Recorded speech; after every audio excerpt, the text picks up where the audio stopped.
Stand up, New York Giant fans. Baddog off season underway. Yeah, at least this year, it took us right to week 17 before our season was right up to the last game of the year. Yeah. And watching this game here tonight, this ugly game of Washington getting killed, I kind of wish we were in it. But you know what? We didn't win enough games. So we're not there. They are. And I think that no matter who came out of this division, this was going to be their fate against Tampa Bay anyway. Yeah, I mean, who knows? You never know. If we got in, we got in. Obviously, we would have taken our chances as Giants fans, but we won 6 games. I'm not going to complain about it. It's on to the next. The Giants did what I wanted this year. Going into the year, I wanted to see some progression. We both said 6 wins. It's what they got. I said throughout the year I expected them to be a much better team over the second half. They were 1-7 the first 8, 5-3 the last 8. We had the signature win against Seattle, which maybe doesn't look as hot after today, but still, right. I think it was an impressive win with your backup quarterback on the road. We beat the Cowboys for the first time in forever. We beat the Eagles for the first time in forever. Should have swept the division. Correct. And the offensive line, they looked much better over the course of the year. The defense looked much better than I think any of us anticipated. So, and I think we're very confident with our coaches on the staff, especially the head coach and the defensive coordinator. So, overall for the year, I think it was a success. And now it's about building on that and seeing what we got going forward. And there's a lot of things we're going to have to look into. The cap space now, word is it's going to be $175 million. What are the Giants going to do with some of the guys on this roster? Dalvin Tomlinson, Leonard Williams is going to want a lot of money. There's a lot of questions we're going to have to answer before we even start to think about bringing in players from the outside. Yes. Demon, thank you for the super chat, man. Really, brother. Baddog, we had a great day hanging out with Chris and watching great football. Or Grat, sorry. That must be an inside joke. Yes, I forgot to tell you about that. I typed it wrong at first, but now I'm seeing it's Grat. I forgot to tell you about that. I had some jerk-off coming to my stream today, and he said something about me. I don't even remember what he said. He called me a moron in the comment. Oh, that's creative. Yeah, it was very creative. But in the comment, he said, Grat, whatever he said, like gratinology or whatever he said to call me a moron. And he wrote Grat, and then he called me a moron after, and then I poked fun of Adam for about a half hour. So yeah, I mean, of course, that's my favorite. That's like people saying you're stupid, Y-O-U-R, stupid. And then you tell them you can't even spell yours. Oh, I'm on the computer. I don't care about grammar. Well, that's a certain way to fail in life. You can't spell, you're going to fail. I mean, if you're lazy to spell correctly, you're going to be a failure. But yeah, getting back to the season, I agree. I think what we wanted to see, we saw most of it. The big thing I wanted to see was Daniel Jones progress. That didn't happen. And outside of that, we had a couple good games here and there. But outside of that, I think that everything we wanted to see did happen. We did pick us to go 6-10. We did want to see us beat the teams in the division, which we did. We had the best division record. I think we did. Maybe Washington finished 4-2 as well, but we swept them. Yeah. So we did beat Dallas. Like you said, should have beat them the first game. We should have beat Philadelphia the first game. If Evan Ingram just catches the ball, we win the division. I mean, everybody said that after the Eagle game. Evan Ingram just should have caught the ball. But the offensive line, I feel like, improved. I thought you saw the Giants' run game was really good this year. Even without Saquon Barkley, we were able to run the ball a lot of times. And the defense was phenomenal. I think the defense stepped up huge. I think the defense was better than anybody could have possibly fathomed. And the Giants are a top 10 defense this year without a good offense and against a brutal schedule, mind you. So next year, if you can add a piece here, get a cornerback, and we're playing an easier schedule, the Giants legitimately could be a top 6 defense next year. Patrick Graham, that's a huge thing with him re-signing here, coming back here. That made my day. I really was worried about him going to, not the Jets, but somewhere. Yeah. And I think that Joe Judge did such a great job. I think these guys want to play for him. I think there's guys that'll come here and take less money. I think they see the Giants are on the right path. And I know a lot of people don't like Jason Garrett. I know I don't like Dr. Garrett. I understand Dr. Garrett's the reason that, the Eagles tanked. And I understand. Oh, they didn't even tank. They threw the game. They threw that game. That wasn't a tank. They threw the game. I understand Dr. Garrett's the reason we only won 6 games and everything. But this is what I'm going to say to you guys about Jason Garrett, okay? Do you really want a third offensive coordinator in here for 3 years for Daniel Jones? You guys that always sit there and talk about Daniel Jones this and Daniel Jones that. Daniel Jones doesn't have this. Do you really want him to have to learn a new system again? It's going to be a big topic of conversation. There's no doubt about it. And, everybody just seems to think that that's the way to go. But if you do that, then Jones is going to have to learn a completely new scheme. We know that that's not the best way to go about doing things. And you heard Gettleman in the press conference. Gettleman didn't make it seem like the New York Giants were in a rush to move on from bringing in a new OC. He basically said that he thought it was a tremendous disadvantage that he had to learn a new scheme. And to me, unless Garrett may get a job. Garrett may become a head coach. Garrett may become a head coach. May get a job with college. We're gonna have to wait and see how that all plays out. But it does not sound like the New York Giants are in a rush to change offensive schemes for Daniel Jones. But we don't know yet. We don't know. Well, I mean, he likes Jason Garrett. He's smart. Smart. He's smart. The big, the strong, and the smart. The smart. Ian Paul, really, I appreciate the super chat, man. Thank you, brother. He says, I don't know about y'all, but I'm loving the Bucks routing Washington football team. Well, it's not really a rout. It's 18-10. I mean, it's a one-possession game right now. They also got a field goal. You just get a field goal, yeah. Nachi Sinman, thank you for the super chat. Appreciate you, my man. Really, bro. Hey, guys, what up? What if we bring in a top receiver, Smith or Chase? One falls to us. Do we still pick wide receiver? And all edge are taken. What do we do? Enjoy. I'm going to say this, and then I'll get your take on this, Chris. And I'm actually going to do a video about this. I guarantee it. And I'm going to put it in a video so people go back and go, this didn't age well. That's their favorite thing to do. I like when people go to my videos from like 2 years ago and say this didn't age well. It's my favorite. Let me go back and look. Oh, look at this video. Oh, this didn't age well. Listen, man, I made over 1,100 videos. There's going to be a bunch of them that don't age well. But I'm going to make a video on this. And I'm going to guarantee this. I guarantee Dave Gettleman brings in a top-tier receiver. I guarantee it. I guarantee. You know why? Because I watch what the Bills are doing with Josh Allen. I see what Stephon Diggs did to that offense. And I guarantee it. I guarantee everything is going to be set up for Daniel Jones this year. There's no doubt in my mind. Everything will be focused on the offensive side of the ball, getting him everything he needs to succeed. Because, again, I think Dave Gettleman's job depends on Daniel Jones, and there's going to be no excuses. I guarantee that he brings in a not a drafting one. He may draft one too, but I guarantee he brings in another receiver. The thing I worry about, and I agree with you, I guarantee that is the plan as well. The thing I worry about is, are the top-tier wide receivers going to be retained by their teams? And if they're not, are they going to want to come to the Giants? You have to factor that in. Daniel Jones didn't have the best of years. Are they going to want to come here and play in Garrett's scheme if Garrett's still the offensive coordinator, seeing that Daniel Jones only threw 11 touchdowns? So that needs to be answered as well. But I agree with you that he is going to make it the primary focus because, Baddog, it is simple. We all know. Anybody with a brain knows, whether you hate Gunman or whether you don't, his legacy rests on the shoulder of Daniel Jones. That's why he drafted a left tackle last year to protect his investment. This year, he's going to go out there and he's going to get him weapons. There's no doubt about it, whether it's in free agency or whether it's early in next year's draft. It has to be the primary focus for the New York Giants this year. Absolutely. Yo, Elvis and Tenza. Thank you for becoming a member, man. I really appreciate that, brother. Brilly, yo, Elvis. Welcome to the Dog Pound. Yo, where are my Dog Pound members at? Welcome, yo, Elvis, into the Dog Pound. I really appreciate that, man. Andrew Thomas. Brilly, mugger, man. Thank you, brother. He says, if we don't resign Gallman, we should draft Jared Patterson out of Buffalo. I think he could be a sleeper star, and it would be a backup plan if we don't sign Barkley. It'll be interesting to see what the Giants do with Wayne Gallman. I would keep him here. I think he did enough to be a backup, but again, at the same time, we might not have a lot of room for money. I don't want to give the guy $20 million. I don't want to give him more than $5 million a year. And I think you can draft Gallman's equivalent second or third round, fourth round of the draft. We got him in the fourth round. I think you can do the same thing if that's the case.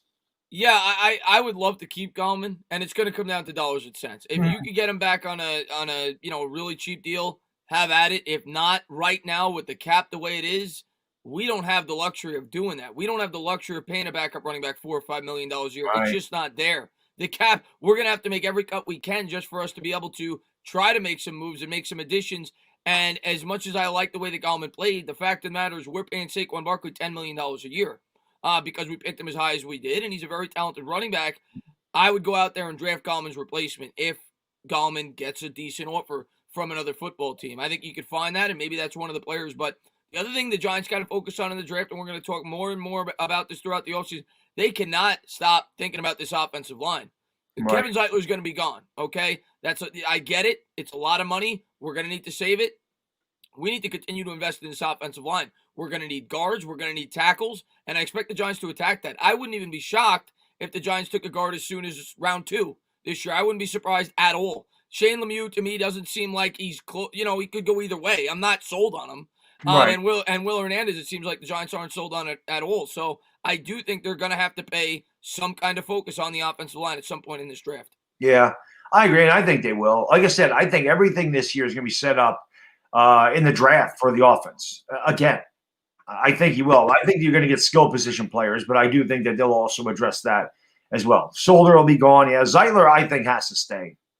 I think he has to stay. We have a young line. I think we need that veteran presence. I do. I think that Zeitler is important.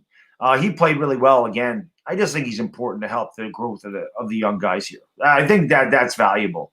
You know, I'd like to keep him. I just see that cap now. It's at 175. Well, they're projecting 175. Yeah. It's gonna be tough to keep him. It's gonna be tough to keep him. I want to keep him.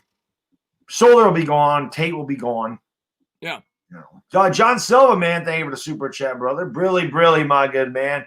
Really appreciate it. Says, you guys think the reason we haven't heard about the Garrett interview is because the Rams are still playing and don't want to risk ruining things? I think he interviewed with the Chargers. Yeah, he interviewed with the Chargers, yeah.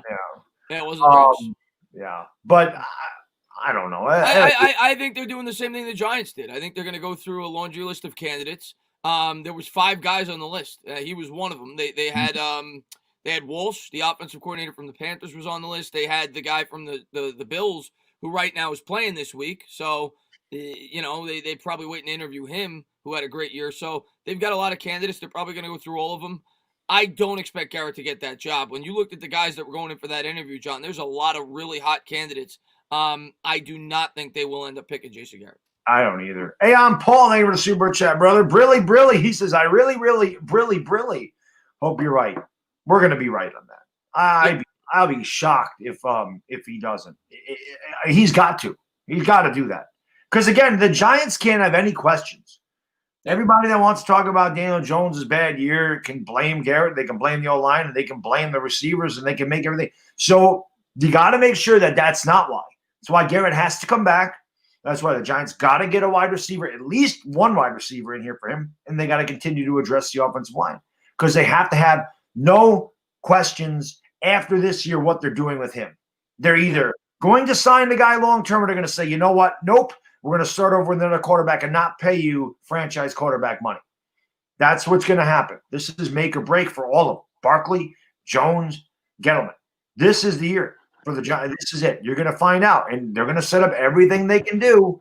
Now, Barkley gets hurt again. He's gone. I don't care. You can't pay a guy a ton of money if he can't stay healthy. You can't. I don't care how talented he is. You can't do it. Yeah, I agree with you on that. I was just going to say, Ash Money, Brilly says, Jalen Waddle. What's going on, Ash Money? Possibility. What were you going to say about the No, I agree with you. I think it's a put up or shut up year like we always say for all the players. Barkley, Jones, Gettleman. You know, I think it's going to be a put up or shut up year for everybody. I think for Gettleman to stay on, the Giants at least have to have 8 wins at a bare minimum. I think it's a 17-game schedule, a minimum of 8 and 9. They need to show progression, and that's where it becomes a discussion. You need to see progression throughout the roster, whether it's the GM, whether it's the quarterback, everybody else. The pressure is on everybody this year. Mm-hmm. This year, you chalked up to growth. It was a young team, a new coaching staff, new schemes, the pandemic, COVID.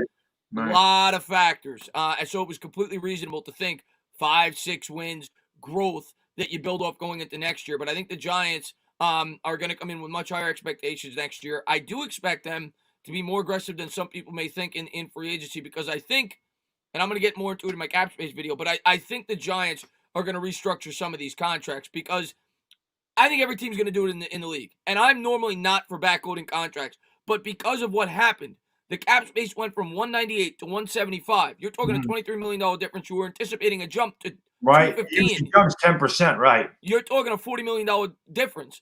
I think every team in the league is going to backload contracts, and I think they're going to look at the Shepard contract. Shepard, you could break it up so you save $3 or $4 million on this year's cap because he's got 2 more years. Maybe you spread the $2 million over the last 2 years. You do the same thing with guys like Blake Martinez, James Bradbury. I think they're going to save maybe $10 to $12 million redistributing money that way, and then they'll get into the cuts to try to maybe make one big move in free agency. Do you think because the cap space is going down that the contracts will be down as well for the free agents? Yes. So maybe you don't have to pay an Allen Robinson $18 million a year. Maybe you get him for $15 million a year. Yeah, well, the cap space is going to go down. It's about I said in my video, I think it's about a 15% difference is what I expect like the guy's market value to be. So if a guy's market value was $20 million last year, it's now worth like $17 million Right. So that this would year. be about right for Robinson. Yeah, 16, 17. Yeah. Maybe that helps. Zach James, thank you for the super chat, brother. Really appreciate it. Really, do you guys want Mike Nolan for a defense coordinator? I think we're set. Did you miss you might have missed John's second super chat. There's the No, I 170. haven't got there yet. Oh, okay. I So haven't got there yet. my order's different than yours. Okay. No, maybe I did. Where'd that go? I did. I'm sorry. Yeah. I did. John, thank you for the super chat, brother. Really brilliant. Thank you, Chris. I did overlook that one. He says, does the $175 million cap account for the $5 million left from last year? Also, guys, thanks for always giving us content on and off game days. Thank you for watching, John. That's always important, but appreciate that. Yeah, we'll try. I'm trying to think what he means by the $5 million left from last year. Maybe we had an extra $5 million left over. That doesn't carry over. It should. Yeah, no, that doesn't matter, John. No, that doesn't matter. Yeah. Sox Arizona, called Mox Arizona. Got great hair. Great head of lettuce there. Brilly, sir. This is good evening, guys. Sending good vibes your way. What's going on, Sox? How you doing, my man? Locks, I should say. What's going on, my man? Look at JPP batting that ball up in the air. Did that a number of times for the Giants here. And Heineke decided not to get the reception. They knocked it back down on the ground. J-Man J, brilly, appreciate it. We got to get Watson, guys. What if Washington trades for him? At the end of the day, if you have the best quarterback in your division, that's what matters. I told Chris before, listen, I was dead ass serious. He's not coming here. I don't think Watson's going anywhere. I'm going to say I don't think he's going anywhere. I don't think he's going to Washington. I think he's staying in Houston. In the end, I think they'll work things out, just like Russell Wilson did with the Seahawks. I think he's going to stay. I think so too. And I had to laugh at Jordan Renan though. I mean, he's just a dumbass. I don't know what to say. Oh, Casario didn't take the job to get rid of the show. Yeah. How about you unload a ton of cap, get 2 first-round picks and 2 second-round picks, so you get a boatload of picks for your new GM, and you take your own guys. That actually does make sense, to be honest with you. You start over. You start over. He's a new GM. Why wouldn't you want to do that? Yeah. But I'm gonna tell you right now, Casario should have taken that job. It's a horrible job. It is. Right? Yeah. But I saw UCF Jaguar talking about how could the Jags trade their first pick in the draft. That would make no sense. That'd be terrible for Deshaun Watson to go there. They're not ready. They're not a quarterback away. I feel like Deshaun Watson on this team, well, that'd be a different story, honestly. Jags just got to stay where they are and take Trevor Lawrence. They have to. There's no doubt about it. I mean, why would you want to pay your quarterback $40 million a year when you could get Trevor Lawrence on a rookie contract? That's why that makes no sense. Yeah, no Brent sense. Steps, thank you for the super chat. Brilly, he says, got to restructure Zeitler, extend him a year or two, and reduce his cap. I'm afraid to lose him. That's a good point. That could happen. I think that's a bad idea. Well, no, that's the way I could see him staying. I personally don't see him staying on his current contract. But if you could work out a deal where you say to Zeitler, listen, we're either going to cut you, and you're probably not going to get near what you're getting, not because you're a bad player, just because the market is the way it is. Right. Yeah. Nobody's going to be giving a guard $14 million in this environment. If they're able to extend them and say spread it out over 2 years and maybe give them, I don't know, $8 million or $9 million a year as opposed to the 14, 2 years, 18, I don't know, figure out a way to do it. That's the way I could see him staying here. If they do that, that's the only way. Yeah. Or if they cut him and they bring him back. That could be too. Chislo, thank you for the super chat. Really, my good man says, I'm going to say it. We'd be beating the Bucks right now. It's about matchups. I mean, it's possible. We should have beat them the first time. That dude's running away from the football like a hot potato. That's a good pun. That looked hilarious. We could. We had a chance the first time we played them. That's one of the games I felt like we let get away. I felt like there was 3 of them. I felt like those 2 games against the Dallas Cowboys and the Philadelphia Eagles that we had them beat, let them off the hook. And then I felt like Tampa Bay, I felt like we were controlling that until that interception to start the second half. And then that was kind of the end of the night for us. And also, Daniel Jones missed the throw to Deion Lewis to tie the game, and the officials called pass interference and picked the damn flag up. So I'm not saying we would have won in overtime, but I think that game should have went to overtime, or at least we should have had another chance to put it in overtime. If it ain't pass interference, fine. Don't throw the flag and pick it up. That pisses me off. I never understand that, why the officials do that. Broke my beer. Broke my beer. Yeah, that was a little bad dog there from Chris on that one. I like when Chris gets pissed off. I'm like, good, that's good. That's rage is good. That's Jay, Brilly, man. Thank you for the super chat, brother. Really appreciate this. One playoff in a decade. Let's not make that gruesome history. Playoffs is a must next year. Or clean house. I think you'll see a lot of. If the Giants don't improve next year, you can forget about Barkley and Jones being here. Yeah, well, I think it's circumstance. There's going to be. I'll put it this way, Baddog. If the Giants win 6 or 7 games next year, there's going to be changes. What changes exactly? I don't know. Because somebody asked me that question today in my stream, and they said if Jones has a really good statistical year and they win 6 games, will they move on from Jones and Gettleman? And I said yes to Gettleman, but if Jones has a year like Watson had this year and the team around him doesn't perform, but Jones plays well, they might stick with him. If he throws 30 touchdowns and 9 picks, but they win 6 games. So that's kind of hard to answer. You can't just judge everything based off record. But I think Gettleman absolutely. If they don't finish 500 or better, Gettleman's gone. I can tell you this, Chris. If Daniel Jones has a year like Watson did, we're winning 11 games next year. Probably yes. We'll be 11-6. Probably yes. Yeah. Because that is 17 games next year, right? Yes, that's what they're saying. Yeah, 17 games. So yeah, I don't have the 17th game out yet, but yes. I think we'd be 11-6 if he has a year like that. If he had a year like that this year, I feel like we would have won 11 games. Honestly. Yeah. Watson to me is a perfect example though of like people who think the quarterback is everything. Watson to me is a perfect example this year that it's not. No, Watson's not awful. Yeah, and their offensive line's bad. Watson's one of the top 4 or 5 quarterbacks in the sport. They won 4 games. Yeah, because their defense sucks. Yeah. But that's the thing. He's on a bad team. Oh, the Giants are a better team. The Giants are a better team. Yeah. People saying that the Giants don't have talent, that's just not true. If we didn't have talent, and I know Seattle got beat by the Rams. The Rams are a playoff team. Giants would have never beat Seattle with our backup. We didn't have talent. The Giants wouldn't have competed with Tampa Bay if we didn't have talent. The Giants wouldn't have competed with the Rams if we didn't have talent. There's got to be some talent there someplace.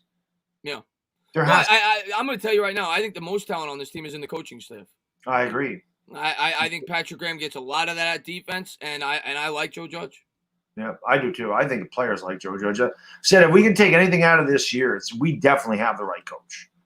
We definitely have the right coach. By the way, guys, just real quick, we got almost 500 people in here. So again, thank you all so much for watching. Always appreciate it. If you haven't done so, please hit the thumbs up. That always helps out the streams. Hit that like button if you haven't done so. If you happen to forgot, hit that thing. Make sure you subscribe and ring the bell. More importantly, go into the description. Link to the Up Tainah Talkin Sports is there. Even during the offseason, we'll be doing this show every week. Might take a week off here and there if there's really nothing to talk about. But we alternate channels. We do this all the time. So hopefully you guys will subscribe to both channels. And thank you for hanging out. And Aeon Paul, thank you for the super chat. Really, my man says, how do you guys think the offseason will go?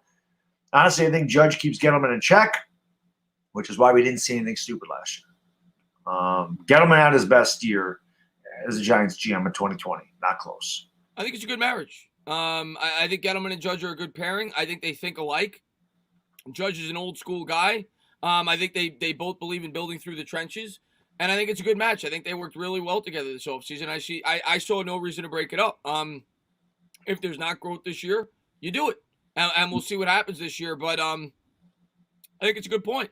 I do think that Judge keeps him grounded. I think they work well together. I think, people say like don't give credit to Gettleman because Judge is telling which players he likes. But isn't that what a good GM is supposed to do? Isn't he supposed to find players that his coach thinks he can get the most out of? Right. So I just think they work well together. I think they had a good offseason. I have confidence that they'll have another good offseason. And we'll see what happens. But yeah, I do think that he keeps him in check a bit. I do too. And I think that Judge keeps his players in check.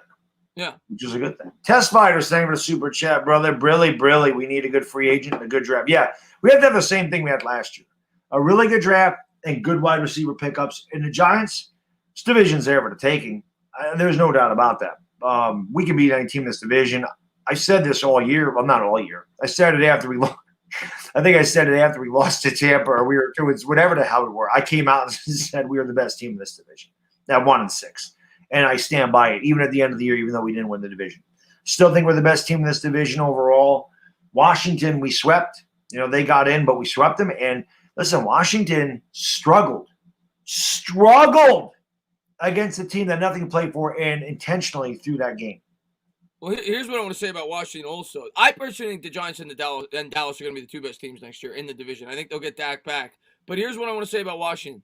Another thing I want to factor in about Washington, and we'll see what they do in the offseason. This is right now. I don't know. Maybe they go out there and they trade for Matt Stafford and they get a proven quarterback, and that's kind of, who knows. But right now, I look at Washington. They don't have a quarterback. I also look at Washington. They're going to be playing a first-place schedule. Washington now is going to play the Green Bay Packers and the Seattle Seahawks. Instead, we're playing the Rams and the Bears. That's the difference. I would much rather play the Rams and the Bears than the Packers and the Seattle Seahawks. That's a factor. And the rest of our schedule, I was looking at it, Baddog. It's definitely easier, in my opinion, than last year. It's still challenging, but definitely easier than last year. You play the West. I look at the West, Baddog. Okay, you got the Chargers, who I want to get early in the season because they got a new head coach. We saw what that could do for a young quarterback. Maybe Herbert struggles a bit early in the year. Let's try. Hopefully we get them early in the schedule. The Raiders are hit or miss. I mean, they're up, they're down. They are. Maybe catch them. You're very inconsistent. The Broncos don't scare me at all. The Chiefs are, of course, the Chiefs. And then in the other division, you got the NFC South, right? So yeah, the Saints without Breeze. Saints without Breeze. Bucks with a 9,000-year-old Brady. We'll see. And then the Carolina and the Falcons are no good. No good. So I think there's winnable games there. I'm not telling you we're going to win all of them. But I think I look at that schedule and I say, yeah.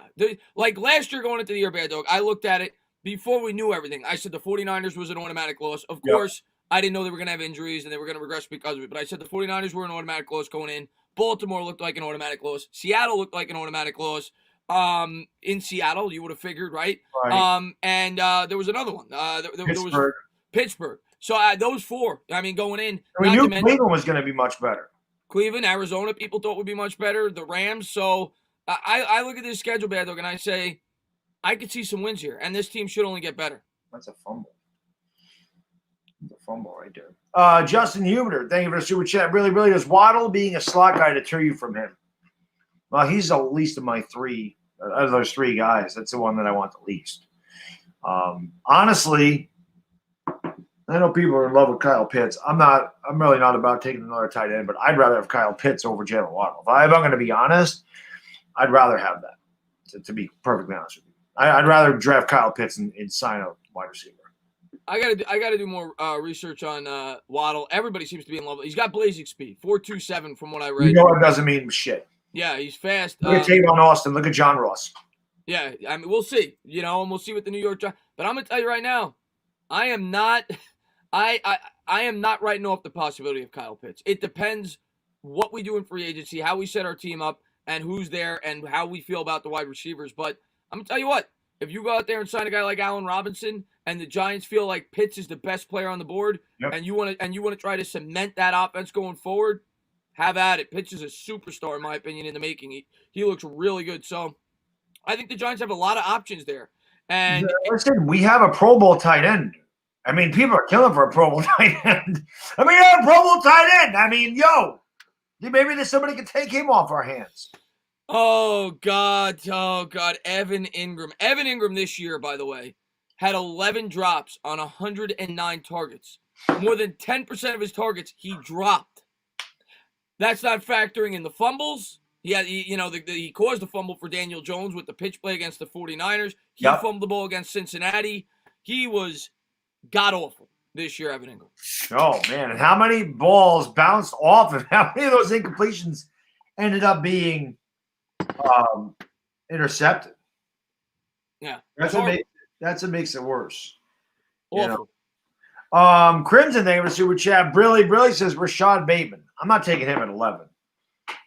No, I'm taking him at 11. People love him, but because he's big.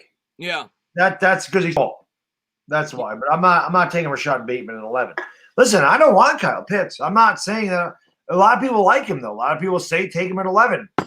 Like I said, if we go wide receiver, if Allen Robinson's available, and the Giants do make that move, I mean, then maybe actually, if you do that, then Jalen Waddle actually does make a lot of sense. Because then you could put him in the slot when you have another outside receiver. You got Slayton and Robinson, and you got Shepard and Waddle. I mean, it's pretty good. Well, the reason I like if they could do it, and we don't know if Robinson would want to come here. We don't know if we're going to have enough cap space to bring him in. But let's just say, hypothetically, you could bring in that bona fide number one wide receiver. You go out, you get a guy like Kenny Golladay, you get a guy like Allen Robinson, and you say, okay, that's going to be our number one. The reason I really like that, I'm not saying we don't need more weapons after that, but the reason I really like that, it gives you the freedom in the first round to do whatever you want. You know, right now, I think we are so hurting for a number one wide receiver. If you don't bring one in free agency, you're almost forced to take one there. If you go out and sign Allen Robinson, you could say, well, if somebody unforeseen drops to us here, I could take a corner, I could take a linebacker, I could take an edge, I could take Pitts, I could take whoever I want. I'm going to take BPA. So that's why I really like, if you can, addressing that wide receiver position in free agency. I know a lot of people, like a lot of Eagles fans, think they're surefire taking a wide receiver. There's a good possibility they take Patrick Surtain. I mean, they need a secondary bat. There's an opportunity. They may take Surtain. You never know where these receivers go. Now, I think Miami could take a receiver. Right now, I mean, I'll tell you my mock right now. I mean, without doing a ton of research, I think 2 quarterbacks go the first 2 picks. Yeah, we know that already. I think Sewell's going to go to the Miami because I think Miami's going to look at it like we got 2 first-round picks. It's a rich wide receiver draft because you get a generational tackle there. I think they'll take Penei Sewell. The Falcons are taking the quarterback, Zach Wilson. Yeah, there's rumors they want to trade Matt Ryan. So even though he's got 3 years on his deal, if they could trade him, they're obviously taking a quarterback. So I'm leaning they're going to go quarterback. How about Matt Ryan in Indianapolis? Could make sense. No. I got a good one. I got a really good one. I just thought about it. How about Matt Ryan of the 49ers goes back with Shanahan? Actually, that is the rumor. I didn't know that. But it is the rumor. And the only reason I know this is because Aslita made a video about that. We actually made a Falcons video. I saw that. And I said, he gave a look like he didn't want that. I'm like, you're drafting a quarterback. And it would make sense. It would make complete sense for Matt Ryan to go to. There's a lot of talk about a quarterback going to San Francisco. I don't know what they're doing with Garoppolo's freaking enormous bloated contract. But Matt Ryan to San Francisco makes a ton of sense. Yeah, Shanahan was his OC with Atlanta when he had the MVP year. So that could make a lot of sense. But right now, obviously, I'm leaning that they'll take a quarterback. So quarterback, the tackle, Sewell, quarterback. Then at number 5, Cincinnati could go a variety of ways. They could go wide receiver, but I look at them. They got Higgins, they got Boyd, they got some weapons. I think you could see Surtain go there, or you could see him go 6. I don't think he's definitely not getting past the Cowboys. Right. I don't think Surtain will be there when we pick under any circumstances. I think he'll either go 5, 6, or 10, possibly to the Broncos as well. But I would say 5, 6, or 10. Dallas needs a lot of help in that secondary as well. So I don't see him getting there. He's a guy that I would love. I think we definitely need a top-tier corner, but I don't see that happening at number 11. Right. Hey, the freaking Washington's about to tie this game up with a 2-point conversion. Are you serious? I'm serious. It's 18-16. Heineke just ran for about a 15-yard run. May Washington does have their quarterback. What the hell, man? Oh, we would have kicked their ass looking at this game. Matt D, thank you for the super chat. Brilly says, Chris, you see the new Lindor Instagram post. Let's freaking go, Mets. I did not, but I'm ecstatic about that. And now, I don't want to talk too much Mets on here, but now the Mets are rumored to be going after Chris Bryant. We'll see what happens there. Obviously, you got the don't get that guy. I'd much rather sign George Springer. I don't want to trade for Chris Bryant. Yeah. But you get the 2-point conversion.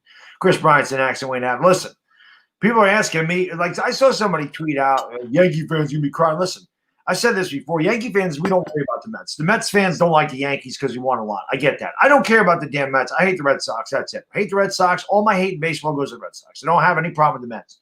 The Mets have had very, very, very bad luck. They've made a lot of good moves, have not panned out.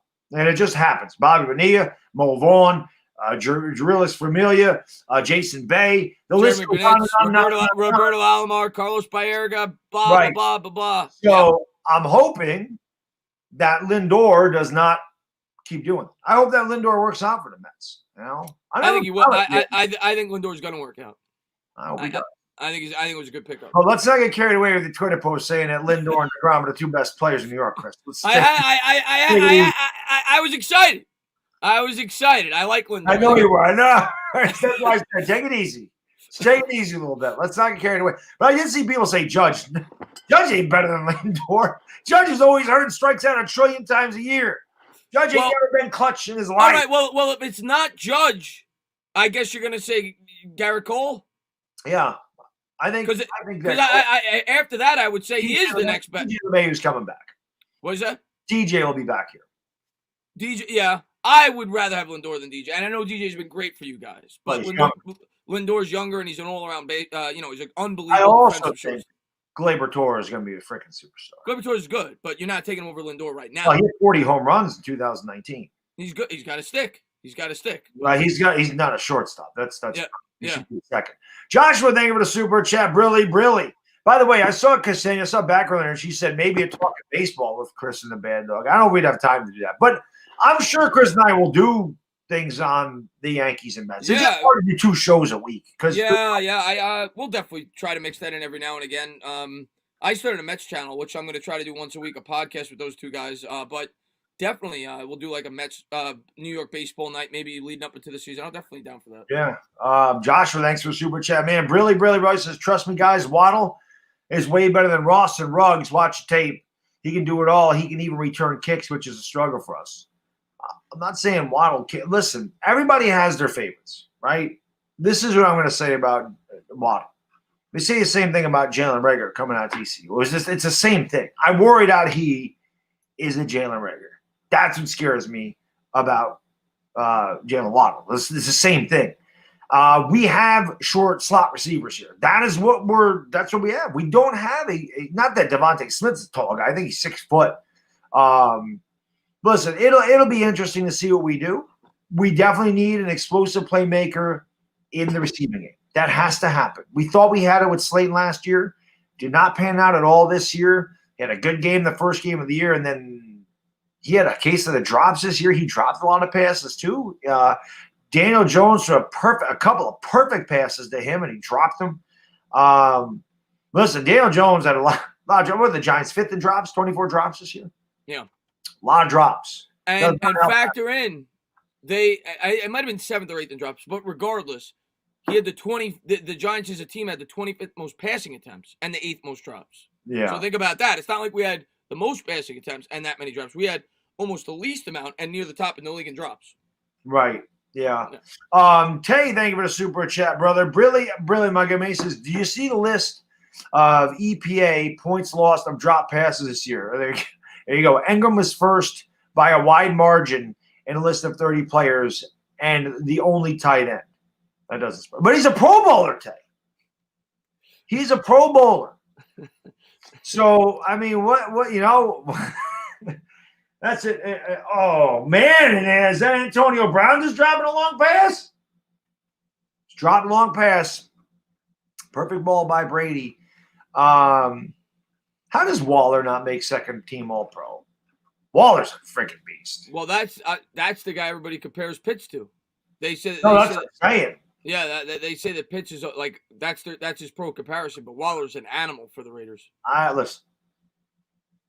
I have to look at more. I mean, I watched some Florida. I didn't watch a ton of Florida. But I bet you the closer you get to the draft, the more I'm going to like Kyle Pitts. I just hate the idea of taking the tight end at number 11. Yeah. But just understanding how much that position is struggling for us and how much that position alone cost us games because the damn guy couldn't catch and couldn't stop turning it over. That kills me as a fan. And just thinking, God, if we actually had a playmaker at tight end, if Kyle Pitts turns out to be a Waller type, if we had Waller on this team, how good would the offense have been this year? You look at some of the best offenses, in the NFL right now. Well, obviously not this year, but the injuries. But George Kittle for the Niners was their most important player on their offense. Kelsey with the Chiefs, Ertz, Gronkowski. When you have an all-purpose tight end, a guy that could block, a guy that could run routes, it's incredibly valuable. So if they feel he's that type of prospect and the top wide receivers are gone, I don't mind it. Yeah. Damn, man. I don't know. That pass by Brady, freaking zipped that in there to Cameron Brady. Marcus J, thank you for the super chat. Really. If we could get Julio Jones for some players and a couple picks outside the first, I'd do it. Would then draft Jamar Chase at 11, shove the offense. 2 things. Jamar Chase ain't falling to 11. No. And I'm sorry, Marcus, there is no way I'm taking a 31-year-old Julio Jones coming off an injury, owed $62 million over the next 3 years. It is not happening. He's owed $23 million next year. He's owed over $19 million in 2022 and 2023. We are not a 31-year-old wide receiver away from winning. I'm gonna tell you the only way it makes any sense, and I wouldn't do it. I'm not looking to get Julio Jones. The only way it makes any sense is if you almost get him for free. If you're able for this year, if you're in terms of salary, if you're able to offset it, like you're able to trade Zeitler or Tate, and it offsets the salary that you're bringing in, dump them. You could. We could trade him and get something for it. I guess. Yeah, but with Tate, you're still taking a $6 or $7 million hit. Like if you're able to say, if you're able to offset the salary in some way, shape, or form, and you don't got to give up much draft capital, and I don't think that's going to happen. That's dream world. But if you're able to do that, that's when I entertain it. The only thing that I'm attracted to, well, obviously I'm attracted. He's a great player, but yes, the thing that I'm really attracted to with Julio Jones, if that trade were to go through and you were able to find the perfect deal where you're offsetting salary, you're not really raising the cap. It's only a 2-year commitment. You could get out after the 3rd year. You bring in a guy like Galladay, it's a 5-year commitment. He gets hurt like he did this year, you're on the books now for 5 years. So I look at it like that, but it has to be the perfect match, and I just don't think it's going to happen. Right. Yeah. I agree. I mean, that'd be it. And no draft picks. We only have 6 draft picks. I'm not looking. Yeah, it would have. And Atlanta's not going to do that. They're not going to take peanuts for Julio Jones. You're gonna have to give up. So I'm not giving him a 1st rounder. No way. Not for a 31-year-old. I'll tell you where he should go. Seattle. Jeez, imagine him. DK Metcalf, and why not? And Tyler Lockett. Well, I don't know what their salary cap looks like though, because they're paying Wilson. Yeah, they're paying Wilson a lot of money. How about Washington? Washington can do the same thing. I don't know about their cast. The Jets. They're 5th in cap space. Let the Jets get them. Jets are 1st. Think about this: the New York Jets. I saw it the other day. $175 million cap next year. They've got $120 million in space. They've got nobody committed to their roster. They're going to fill some spots. Yeah. Get Julio Jones to go with Justin Fields. That's what you need. You need a Julio Jones, maybe in Jacksonville. You need one of those guys with a rookie quarterback. That is where that guy should go. But Julio Jones ain't going to want to go to a team that's rebuilding either. Yeah. So that's going to be a tough move for Atlanta regardless. Tell you, thank you for the super chat, man. Really, I don't know what was said there. Retracted the message, but I really appreciate that, my man. Yeah, I think he got maybe to his message later, and then he sent it again. So, but the other thing, but yeah, it's going to be a very interesting off season, and like I said, at least we got a chance to not have to talk about it in November. I mean, a lot of that had to do with the division being poor, but regardless, it was fun. I mean, this year was fun. It was emotionally draining. And I think it's because we did have a legitimate shot at the playoffs, not because we were good, because the division was bad. We spent a couple of weeks in 1st place. It felt really good. Lord knows I would love to be in this game right now because watching Washington with Taylor Heineke giving Tampa Bay a game leads me to believe that we would have kicked the shit out of them. We should have beat them first time anyway. And hey, I'm actually surprised. I thought that Tampa would win this game pretty easily. I had it 31-14 on Twitter. I thought they were going to blow them out. But the one thing I like about this year is, we got a little taste. We played meaningful football down the stretch, and hopefully the New York Giants come back hungry. And the whole Eagles thing, hopefully that motivates the team the way that ended the season. And again, I think the Giants all agree, just like us, we didn't deserve to make the playoffs. But the method in which they did it, hopefully that gives us a little bit more of oomph when we go up against the Eagles this year. And obviously, I think they're losing their locker room. So I think there's a lot of good things here. But, and plus Washington playing that 1st place schedule, I think that's a factor. So we'll see what happens. But I do think there's reasons for optimism going forward. And, of course, we're getting our best player back, Saquon Barkley. So let's hope he's there all year this year. Yeah. Just the name of the super chat. Really, my man says Pitts didn't drop one pass this year. Ingram. I don't know how many passes Ingram dropped in Mississippi, but, I mean, college is different. But I have no doubt that Pitts would be an upgrade over Evan Ingram. I think that any of our tight ends on our squad are an upgrade over Evan Ingram. The guy's just a losing ball player. He can have all the athleticism in the world, but he's a losing ball player. At the end of the day, you need guys that make plays. That's what it comes down to. Players make plays. They don't make excuses. I was always taught that when I played. Players make plays. They don't make excuses. Yeah. That's why I'm so hard on these guys. That's why I don't make excuses. That was drilled into me playing high school football by my coach. Players make plays. They don't make excuses. Well, this happened. I don't want to hear it. Make the play. Well, this happened. I don't want to hear it. Make the play. That's just what it is. So that's drilled into my head. Players don't make plays. Players don't make excuses. They make plays. Let me ask you. Let me get to this by L.A. Lou, and then I'm going to ask you about the whole Eagle thing about that game because we haven't had a chance to talk about that. Says that, but L.A. Lou, thank you for the super chat. Really, really appreciate it, my man. Hey, Baddog, my man. Good call of the Rams game, Chris. Next season in your house, Rams versus Giants. Looking forward to it, Lou. Thank you, man. I appreciate it. Yeah, Lou, I like the Rams in that game a lot. I told Chris that before we got on the air because I saw what the Giants front four did to Seattle without blitzing, getting to Russell Wilson with Leonard Williams. He had a career day.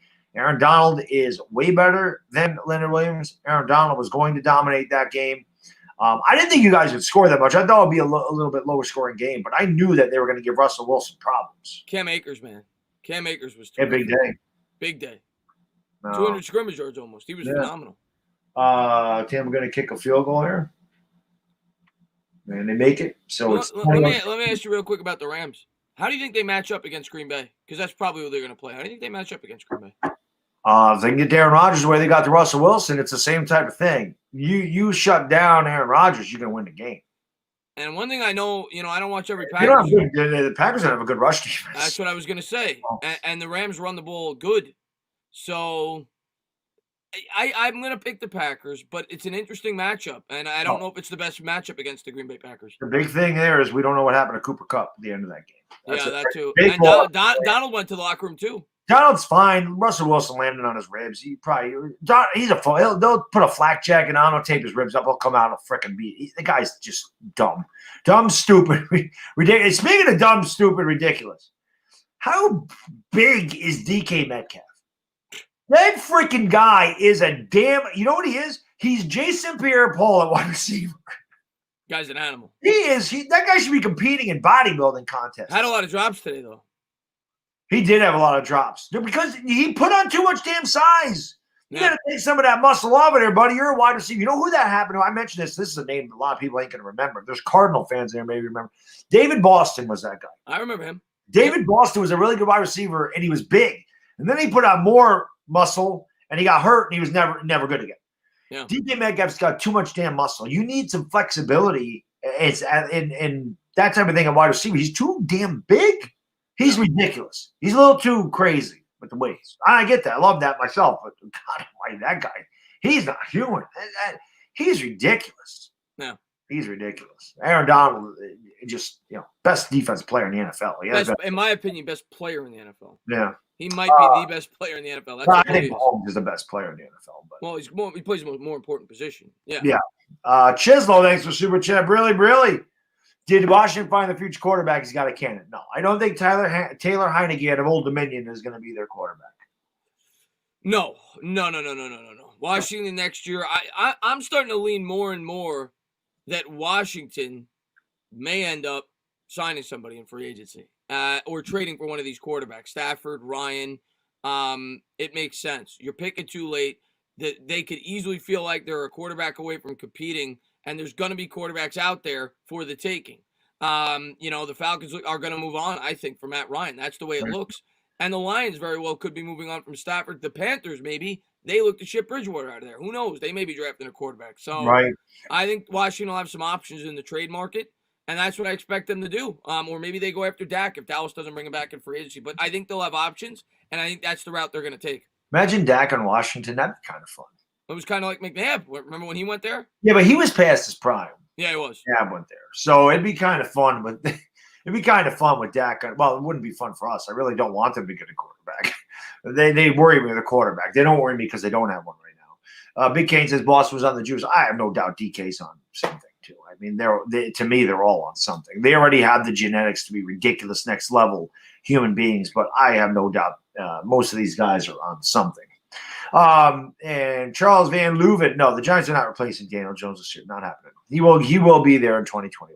We're picking 11th. Judge Gettleman's back. I mean, Gettleman drafted the guy. Not happening. We're not getting rid of Jones this year. Even if Gettleman, that was the only thing. That was the only way the Giants were taking a quarterback is if they picked in the top two, and they had a terrible year. They were 2-14, and they fired Gettleman. Then I do think you would have saw Daniel Jones' replacement. But no, not at 11th, and not with Gettleman back. And Judge and ownership have expressed confidence in Jones. Well, I mean, they're not going to say that. They're not going to say that. You're right. But just like everyone got excited about when Mara came out, it was a Mara or Tish. Who said, I see Barkley here for a long time. Oh, they're going to commit. You don't know that, man. They committed to Odell and said, get out of here. It's you got to take it a year-by-year basis. But you're never going to take your hand. I think I do think I know Jones is going to be your quarterback in 2021. I can't really see a scenario where he's not. So he's going to be your quarterback in 2021. He's going to get an opportunity to prove himself, and if he doesn't, well, then you may not have him in 2022, but he'll be here in 2021. Somebody in the chat actually typed, Aaron Donald is overrated. Okay. I guess it's your first day. I don't know. Overrated? Yeah, I guess it's your first day. I don't know what to say to that. Aaron Donald overrated? Guy said Aaron Donald's Ocean Blue says Aaron Donald is overrated. Yeah, there's a lot of players in the league that are overrated. I don't think that's one of them. Aaron Donald is far and away the best defensive player in the league. I agree. Yeah, I mean, the guy's an animal. You can move him from the inside, the outside. He gets pressure all over the field. He is not overrated. I promise you on that. Yeah, definitely not. I see a lot of guys in the chat saying, I want what he's smoking. So just for you guys, 420 crew, it's 420 someplace. So 420 crew, you know what to do. Smoke him because you got him. Obviously he is. There's no doubt about that.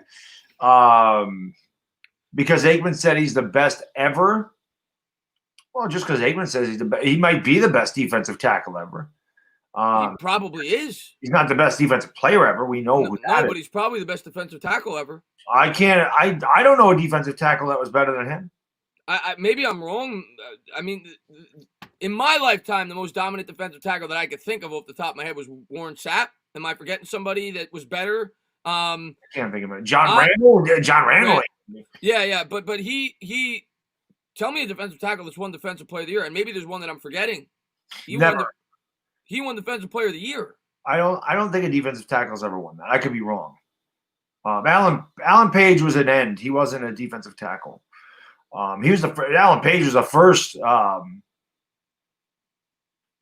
lied. Page was a defensive tackle. That's right. Eller and Marshall were their ends. Alan Page actually was a defensive, and he was the first defensive player ever to win the MVP in 1971. So I don't know. No, I don't know if he won. I know he won the MVP in 71. I would imagine if that was the case, he won Defensive Player of the Year in 1971. But I don't know if that's the case. And I think Mean Joe Green was an end. I'm pretty sure he was a defensive end. I'm pretty sure L.C. Greenwood and Dwight White were their tackles. Or Greenwood might have been the end. Ernie Holmes and Dwight White were their tackles, I believe. I don't know, not Dwight White. L.C. Greenwood. Demon L, thank you for the super chat. Really, but I mean, we're going back into the 70s at that. I said in my lifetime. I don't go back. That's even before my lifetime. Yeah. That's a while. Demon L says, is Aaron Rodgers grat or overrated? It depends on how you evaluate quarterbacks.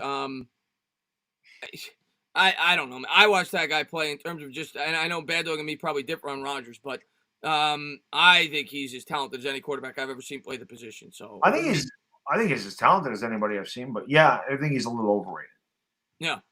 Hey, I think he's we'll see. I said it on Twitter this week. I said this playoff, he is the one guy where he has more on the line than any other quarterback in this year's playoff, because if he makes the Super Bowl and loses, I don't think it affects his image at all. You lose to Pat Mahomes and the Kansas City Chiefs, but if he misses the Super Bowl this year with the 1 seed, playing at home, Green Bay, it's going to be the same thing that people always say about him. He can't find ways to win big games, blah, blah, blah, blah, regardless of how big of a year he had. If Rodgers could ever win a Super Bowl this year, he cements himself undeniably, in my opinion, as one of the top 4 quarterbacks who ever lived. And I think he's got a lot on the line for his legacy in this year's playoff. Right. Maybe it's just Aaron Rodgers' attitude, like he just thinks he's better than everybody else, which kind of pisses me off. It always has pissed me off. He's just an arrogant bastard, in my opinion. And I think that he believes he's better than he is. I think that's my biggest hang-up with Aaron Rodgers. Win Super Bowls, man. You had opportunities after opportunity after opportunity, which is another reason I said like McCarthy was garbage. Because McCarthy won because of him. I say the same thing about Pete Carroll. It's easy to win when you have Russell Wilson. It's easy to win. Pete Carroll didn't do anything on the Jets. when he was there. So, I saw L.A. Lewis say that Joe Green was a defensive tackle. Okay, well, there were some good defensive tackles back in the day. That's. And by the way, I see people laughing saying it's not Rodgers' fault.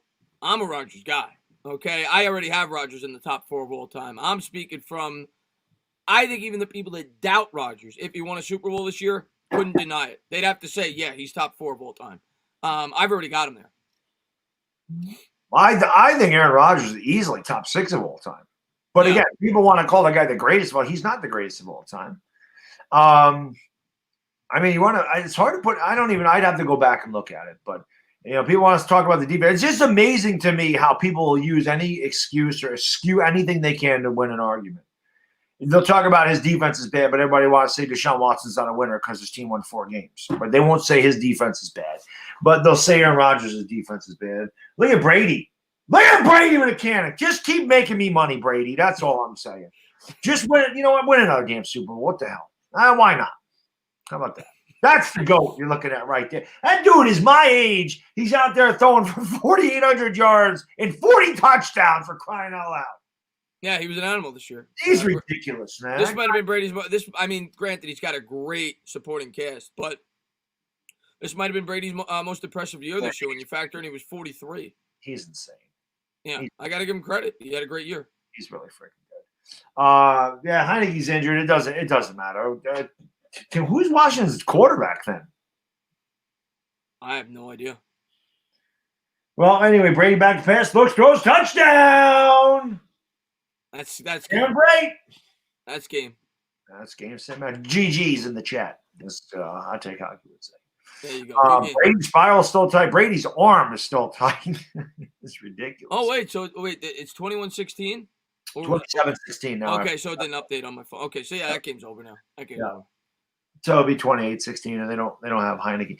Boy, how many quarterbacks have Washington gone through this year? Well, they obviously started with Haskins. They had Kyle Allen. They had Alex Smith. Now they got Heineke. And now he's hurt. That's 4. So now I guess a 5th. All right, let me ask you about the Eagles.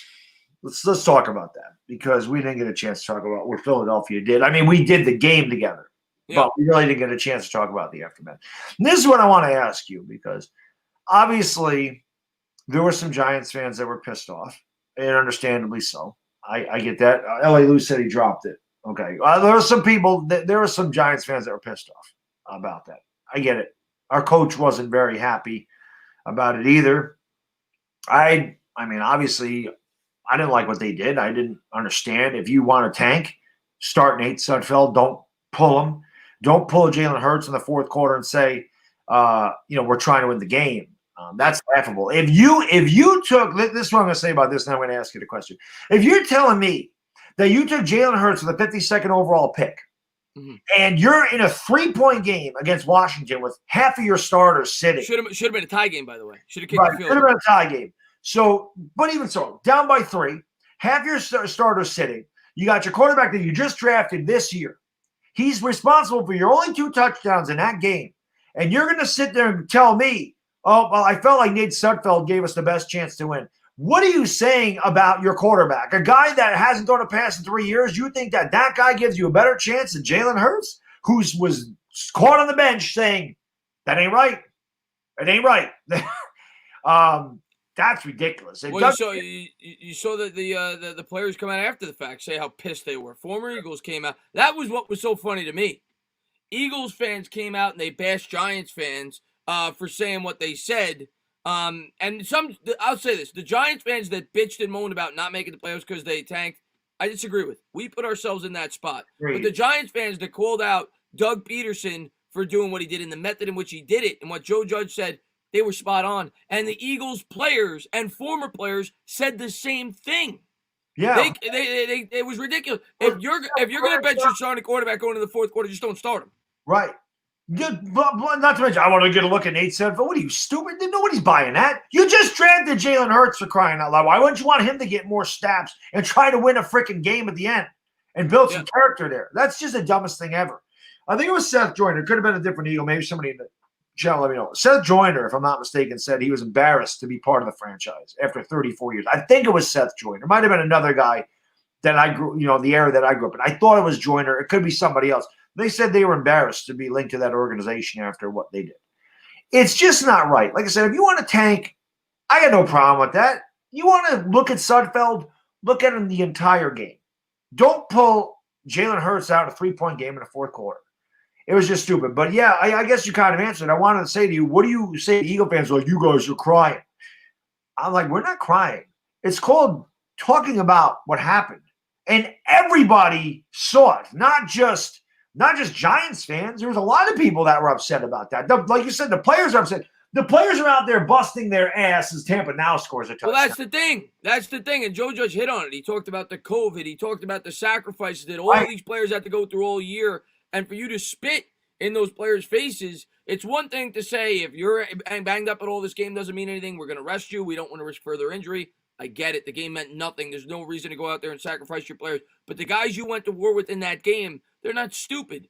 They know that the Philadelphia Eagles' best chance to win that game is with Jalen Hurts at quarterback. And when you pulled them, not to mention, they should have kicked the field goal. They're not stupid. They should have known that they should have went to tie that game. They have every right to be upset. And and the other thing I'm going to say is, for Eagles fans, Peterson looks like he's going to be back. I don't know if they've officially announced it yet. Yeah, he's coming back.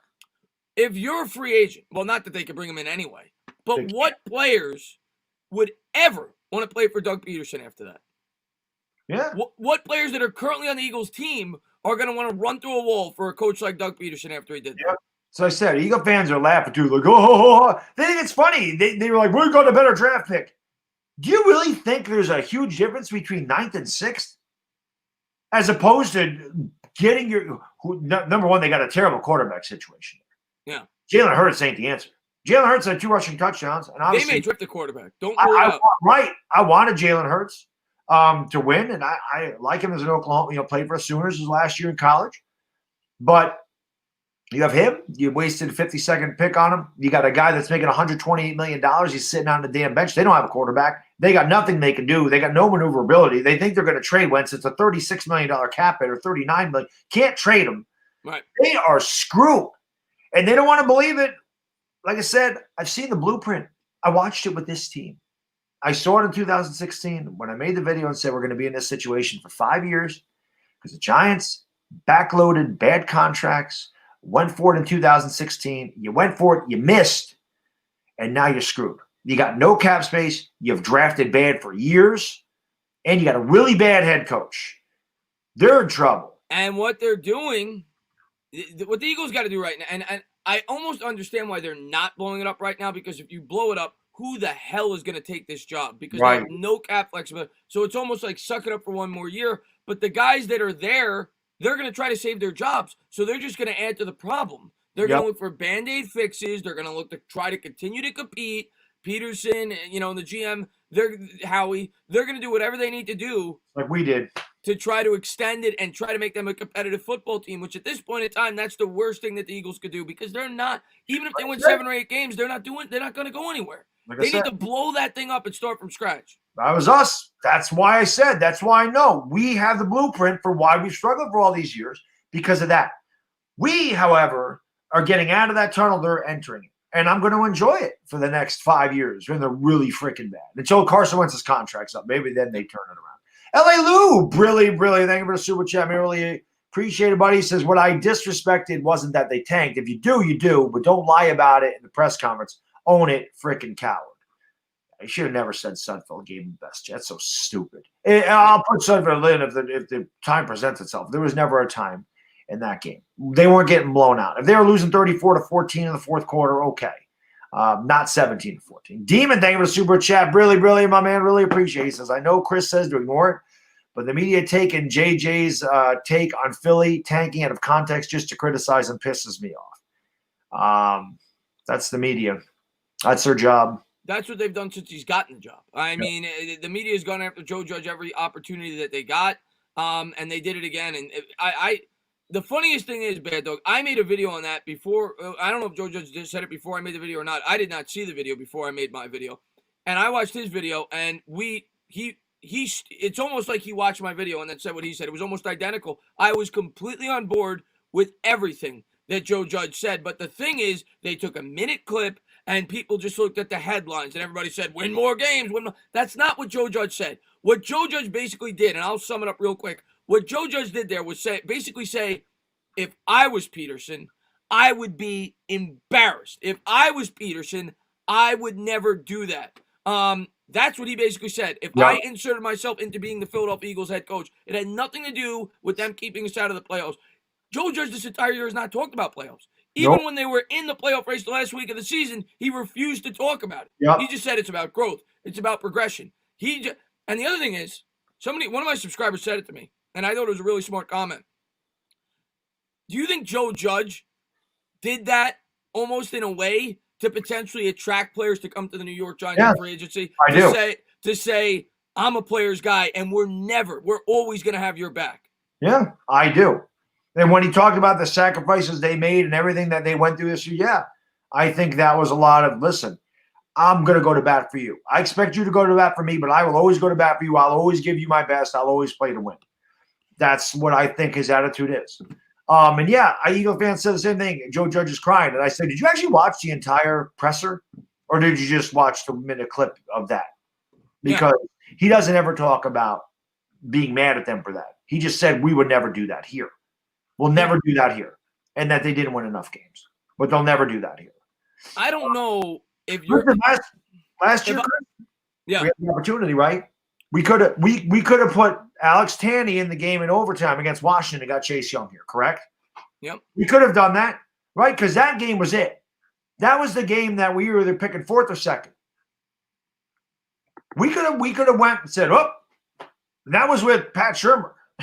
So we could have tanked. We could have thrown that game and said, "Out of hell with this. Let's get Chase Young." They didn't do it. So fans forget that players hate that. The players on the team hate that. And if you're trying to build a winning culture, what message does that? Obviously, the players understand. You're trying to get a higher draft pick, but what do those players care? They're playing for jobs. They're putting their bodies on the line each and every week. They're going out there to try to compete and win. And when you don't put the team intentionally don't put the team in the best position to win, what does that say to those players? What does it say to players that you may potentially bring in the future? And I think they give up. Yeah, and I think that was the mistake that the Eagles made. I think the Eagles players are going to look at that and they're going to say, screw this guy. I think people are going to look at the Eagles and they're going to say, I don't want to go to that team. Look what Doug Peterson did to his players. They gave up on a game. Those players worked their ass off. I know the work I put in every week. Why am I going to want to go and play for a coach like that? And I think Joe Judge looked at that, and I think he used it as an opportunity to promote himself as a head coach to try to potentially attract some players to the New York Giants. So I think it was a good job by Joe Judge. I always like the you're crying thing. We're not crying at all. But you are an embarrassment. That's embarrassing as a franchise. They think it's hilarious, but they're probably going to screw up their damn pick anyway. I compared them to the Lions, from 03, 04, and 05, and they drafted 3 straight wide receivers. They drafted Charles Rogers, and they drafted Roy and Mike Williams. And then 2 years later, they were 0-16 because every year they tried to get a receiver. Every year they kept going after the same position because they couldn't get it right until they got Calvin Johnson. So the Eagles are in a bad spot. It doesn't really matter. And, no one wants to go play for somebody like that. Yeah. It ain't going to happen. But they'll get what's coming to them, and that's fine. Go Eagles. Thank you for the super chat. Really, really, my man, this is our local radio guy. Mike Missinelli had a huge blow-up with Sal Pal on this subject. That's because Sal Paolantonio was pissed off about it. Sal Paolantonio did not like what they did. And I know he's an Eagles beat writer. I think he's a Philly beat writer, if I'm not mistaken. He does something with the Eagles. But Sal was not happy at all. Yeah. A lot of people weren't. Like I said, this had nothing to do with the New York Giants at all. I see it from Miss Ghost. He says, if this did not affect the Giants, you guys or Judge would not give a damn. Well, first off, to me, it's the Eagles. So, of course, regardless of whether or not it kept us out of the playoffs, it's in the division. That's our biggest rival.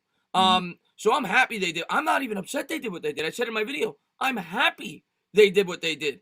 I think it hurts their culture, and in the long run, I think it's better for the New York Giants. So I'm happy they did what they did. I think it was a horrible thing that he did in terms of trying to attract players, and I don't know how they don't fire him. If I'm an Eagles fan right now, how do I look at Joe Judge and say to myself, I'd rather have Doug Peterson than him?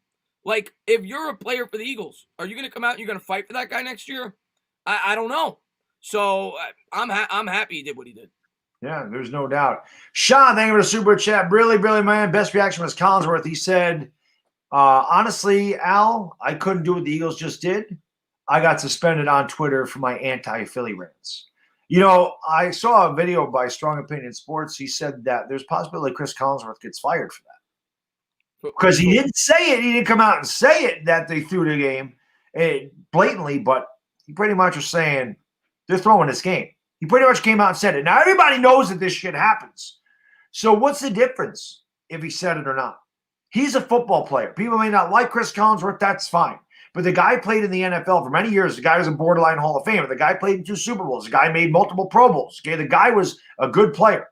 And the guy played in the league where he wasn't a one-year wonder. Chris Collinsworth played, 9 years in this league? 10 years? He played a long time in this league. So, he knows. As a player's perspective, he didn't like it. So I don't blame him. I don't think there's any player that sit there and go, oh, I respect what the Eagles did in that game. Eagle fans just where they want to sit there and say we're crying and all that's whatever. You could think that. But, I mean, if you're honestly a football – and like I said, and I forgot who said this. It was Fisk. If their shoe was on the other foot, if the Giants did that and the Eagles missed the playoffs, what do you think they would say? Oh, yeah. What do you think Eagle fans would say if the roles were reversed and we decided to lose a game on purpose? Giants wouldn't do that, though. I know they wouldn't, but hypothetically speaking, yeah, how do they react? Do you think that they don't sit there and bitch and moan about it and say all kinds of things and say that's embarrassing that the Giants said that, you're terrible? You don't think they say the same things we do? If they say that they want, they're full of it, man. And the thing that makes it even more pathetic, like you said, it wasn't for like last year. It would have been more reasonable for the Giants. You're playing Chase Young, right? And it wasn't to prevent anybody from making the playoffs. You were picking number 2. This is 6 or 9. There's a good chance the Eagles would have gotten the same wide receiver at 9 that they would get at 6. Exactly. And they'd pay him less in the 9th slot. Yep. Washington just scored another touchdown. This game ain't over. Boomer's favorite target, yeah. Kenny Anderson liked him too, you know. But yeah, man, I tell you what, Heineke's in the game. I love when people are like, this guy's hurt, this guy's hurt. Just because they come off the field a little bit, that don't mean they're hurt. Yeah, they're football players. When they're hurt is when they're not in the game. To review this, but yeah, I mean, listen, I think the Giants get to beat Tampa. More leverage to trade down. That's fair. Whatever. We'll see what happens. We'll see what happens. Regardless, I don't agree with what they did, but everybody everybody has their own opinions. I don't agree with that. Smart comment. What is the leverage in 3 picks there? When you have leverage to get guys, it's usually quarterbacks. 3 quarterbacks are going to be gone by then. It's not receivers. Yeah. It's not linemen. Usually, if you're doing that, you're trading back to get a lineman. You're not trading up. Nobody's trading to the 6th pick to get. What are they going to do? Trade up to get Mac Jones? Is that what they're going to do? Is there a team that is picking later in the draft that needs a quarterback? Anything's possible, and we'll see on draft night. But I don't know. I just don't agree with what they did. I know a lot of people don't. Yeah. Joe said, "Thank you for super chat." Really says JJ called out the BS and he'll do it again. Oh, there's no doubt. There's no doubt. But yeah. I'm with you. I hope that the Giants take a little offense to that, and when they play the Eagles, they stick it where the sun don't shine. I think they're going to have a little added motivation, and I don't think it's just the Giants. I think the Dallas Cowboys are going to do the same thing. Washington might not. But, as a Washington fan, listen, if somebody did that to us, I would still say it's not right, but I'm not going to complain about making the playoffs. It didn't matter. So Washington fans shouldn't be upset at that. But, I'll be the first to say, and you could videotape this right now. If the New York Giants are in the same position and they do the same thing, I'll call them out for it. I don't agree with what they did. I don't agree with what they did. I can understand people who root for their team to lose in those situations. I cannot understand a team intentionally trying to lose in those situations. Someone's saying he's out of bounds. He's not out of bounds. Toe drag swag, baby. That's a touchdown. That's good. I'm going to switch over to the phone because my laptop's about to die. All right, no problem. Starting to act up right now, so I'm going to switch over to the phone. I got Rakeem. Oh, Rakeem, thank you for super chat. Really, he says sorry, but Heineke looks better than Daniel Jones. Let's not get carried away. Let's not get carried away. Yeah, that was a touchdown. There's no doubt about that. Chris will be right back. He's got to switch over to his phone here because the laptop is dying. But Yeah, man. Obviously, the Giants had to win more games, but again, as a professional player, professional athlete, when you don't try to win, that's a slap in their face, in my opinion. That they don't believe in their guys enough to let them try to win a game, to just sit there and throw a game. Ridiculous, so that you can keep your draft position. So it is what it is. DJ had 5 touchdowns. Well, he had 4 his first game. Shot. He had 4. He had 2 rushing touchdowns and 2 passing touchdowns against Tampa. What's up? What's up? But yeah, so I'm not going to say Heineke is better than Daniel Jones. So that's not going to happen. Oh, did somebody say that? Yeah, Shah said that, or not Shah. I'm sorry, Rakib said that. Rakib said it. No, listen. Let's give Daniel Jones another year. Let's see what happens. Yeah, we have all offseason to talk about Daniel Jones, but no, I'm not going to say this guy's better than him off for 1 start. A lot of people are saying we would have beat the Buccaneers. Again, it's all about matchups. But they wouldn't have got away from us. I can tell you that much. We might have lost, but they wouldn't have got away from us. Somebody said the Jets hired – what did I just see? The Jets hired Dan Mullen. Did someone say that? That's not happening. Dan Mullen's not going to the Jets. The Jets are rumored. I heard. I don't know how I get rid of this chat now. I pulled it up, and I don't know how to get rid of it. I can't see your face, but I heard that Eric Bieniemy's interested in going there. That's the best move for them to make. Yeah, I heard a rumor about that. Oh, there we go. Let me X that out.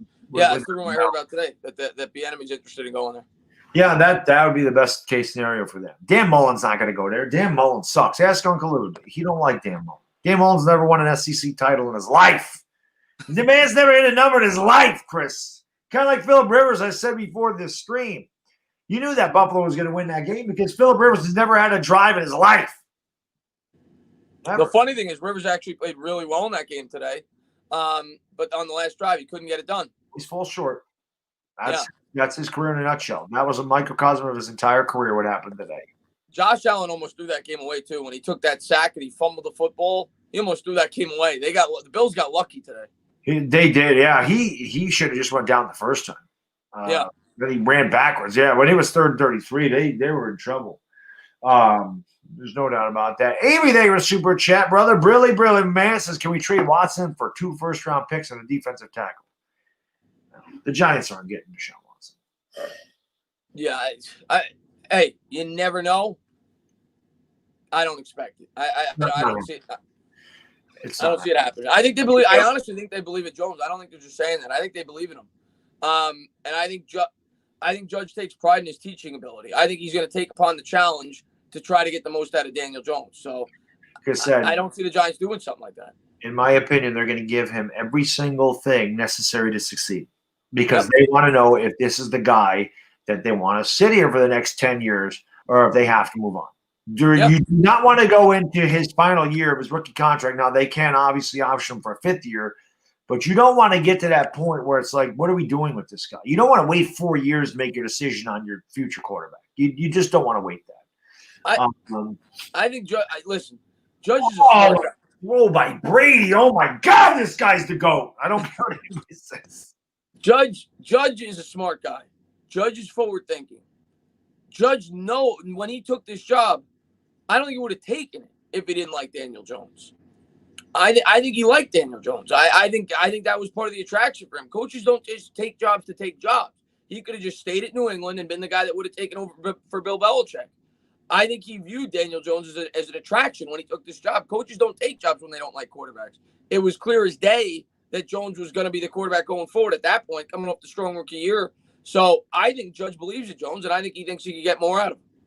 Yeah, well, again, we're gonna find out. There was a good run off the right side. Look at that. See, smart play, dude. Slid to stay in bounds. Running back right there. G-Man Sports, Brilly. What about Julio Jones? You think he's coming? We talked about that earlier. Don't want him here. It's too much money for a 31-year-old receiver. Just, like Chris said, unless we could swap salaries and get rid of $30 million or $23 million. Well, yeah, to me, it's got to be – you got to find a way – maybe not offset all of it, but you got to find a way to offset a lot of the money that you're bringing in by trading a guy like Tate or Zeitler to offset some of that salary. So that's where it makes sense to me. That's the only scenario, and where you're not giving up high draft capital. Someone said, what about Matt Stafford? The Giants are not bringing a quarterback in here. It doesn't make sense to bring in a $30 million a year quarterback. We are not – it doesn't make sense. We're a young team. If you're going to rebuild – if you're going to get a new quarterback, it's going to be in the draft.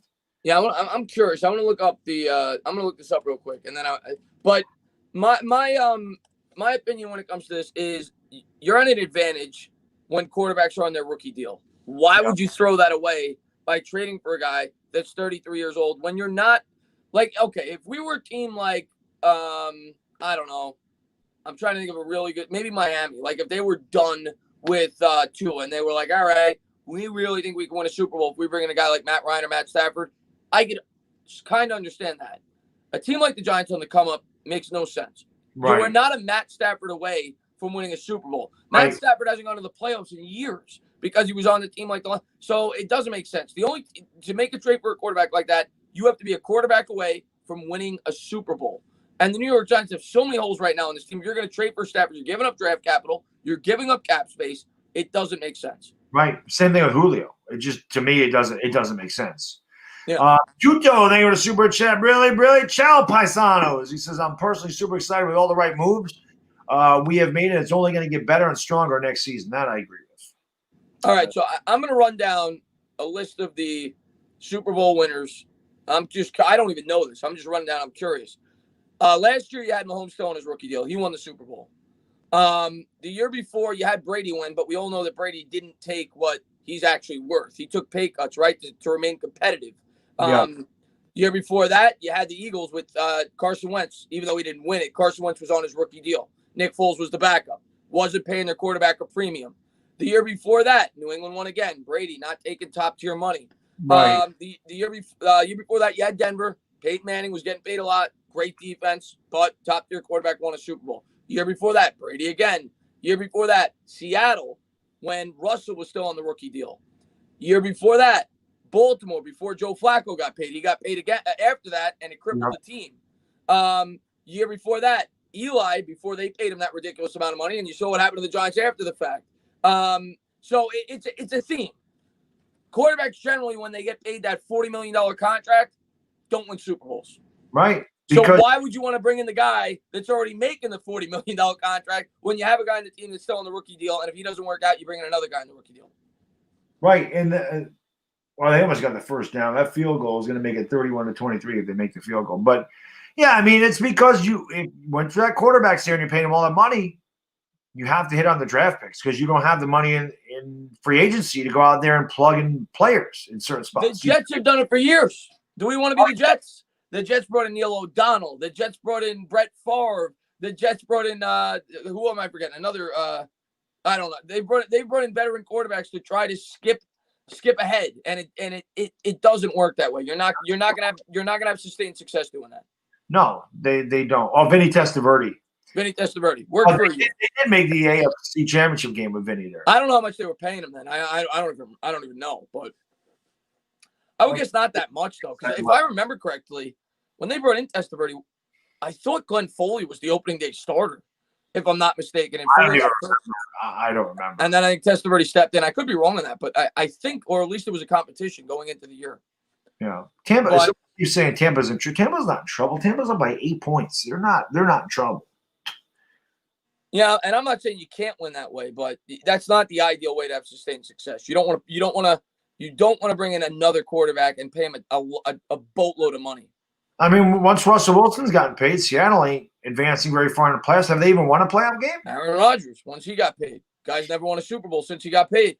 Right. And he's as good as they come. Yeah. I mean, so it's hard to build a team when you pay your quarterback that much. Yes, Kansas City might be the exception. Could be. We'll see. But, yeah, they're still unbelievable. But, and I'd have to look at Pat Mahomes' contract. I don't think it's gone into effect yet. Yeah, let's see 2 years from now. Yeah, I'm curious, but I don't think it's gone into effect yet. I think he's still on his rookie deal. I think it's an extension after the rookie deal. Yeah. Joseph, thank you for the super chat, brother. Brilly, my guy says maybe it's time for the NFL to reevaluate the value of quarterbacks. I don't think you can do it. The players unit is never going to agree to a cap on a position. It's not going to happen. It's not going to happen. So whatever the owners, GMs decide these guys are worth, that's what they're going to get. Yeah. Not I'm looking right now, Baddog. Pat Mahomes' cap hit this year is $5 million. So that doesn't apply this year. It's the following year. Even the following year, he still doesn't hit. It's 24. Then it starts to accelerate. 31, 42. So we'll get to start to judge how Mahomes is in 2022 in terms of how he could carry a football team. Right now, he's not carrying. He's getting paid $5 million. Right. Someone said Chase Young is overrated. Well, Chase Young didn't play well in big spots in college. He hasn't done anything tonight. So Montez Sweat's had a better game, but Heineke fires one. Oh, look at Washington. Up there's a flag. PFF predicts we get Galladay and Ngakoue in free agency. Your thoughts? I'd rather have Leo than Ngakoue. I don't give a damn. PFF can say whatever they want. I can predict it too. I know as much as they do.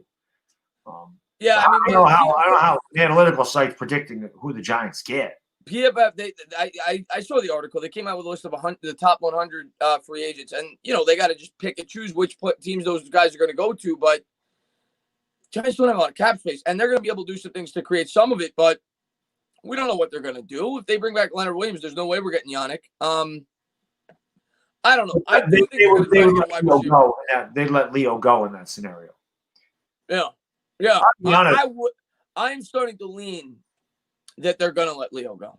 I could be wrong, but I think they're going to look at Leo like, if we let him go, we're going to get a third-round comp pick. He's going to cost us $18 million a year on a five, and we just don't have the cap space to be able to do it. But we'll see. I think in the end, they're going to lean towards Dalvin Tomlinson on about a $9 or $10 million salary. But it seems like that would be the best case there, but especially with the cap going down. If the cap went up, then it would have been a lot easier for them to keep Leo. The only thing I'll say, I think that,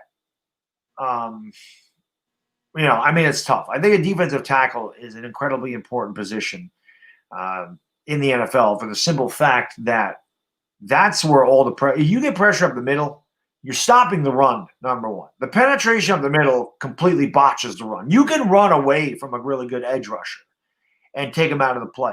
Also, you can also step up in the pocket away from an edge rusher.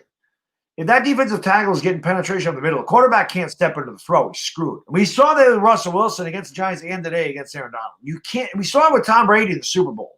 Justin continued to get pressure up the middle. He could not step into the throw. It's a big position, but I agree with you. While Dalvin Tomlinson isn't going to be Leonard Williams, I just think that the value of Dalvin Tomlinson may outweigh the value of Leonard Williams when you can add another player. You'd be getting 2 for 1 in a sense by adding Tomlinson and being able to sign somebody else. I think the way they're going to evaluate it is this. I think they believe in their coaching. I think they believe Patrick Graham and Joe Judge could get the most out of their players, and they're going to say to themselves, can we get Leonard Williams' production out of, drafting a player in maybe the second or third round to take his spot, and also giving B.J. Hill a more expanded role and things like that. I think that's how they're going to value it. And they're going to say, is he really worth the $18 million or whatever he's going to want? And if they feel he is, they'll pay him. But if they don't, they'll move on. And when they extend Logan Ryan, to me, I'd be surprised if they bring back both. If they didn't sign Ryan, I would have said maybe they bring back both. Once they sign Ryan, I don't think they're bringing back both. Yeah, $10 million a year is a lot. Yeah. It's a lot. That's another guy they may structure a certain way to give themselves more cap space. Oh, Logan Ryan? Yeah, maybe they only pay him $5 million the first year, and they backload it with a higher cap. It could be. Tuto, thank you for the super chat, my man. Brilly. Giants' biggest problems and needs are not in the quarterback position, and that's a fact. Is in Italy we say forget about it. Well, we don't say forget about it. We say forget about it. F-U-G-G-I-T. Forget about it.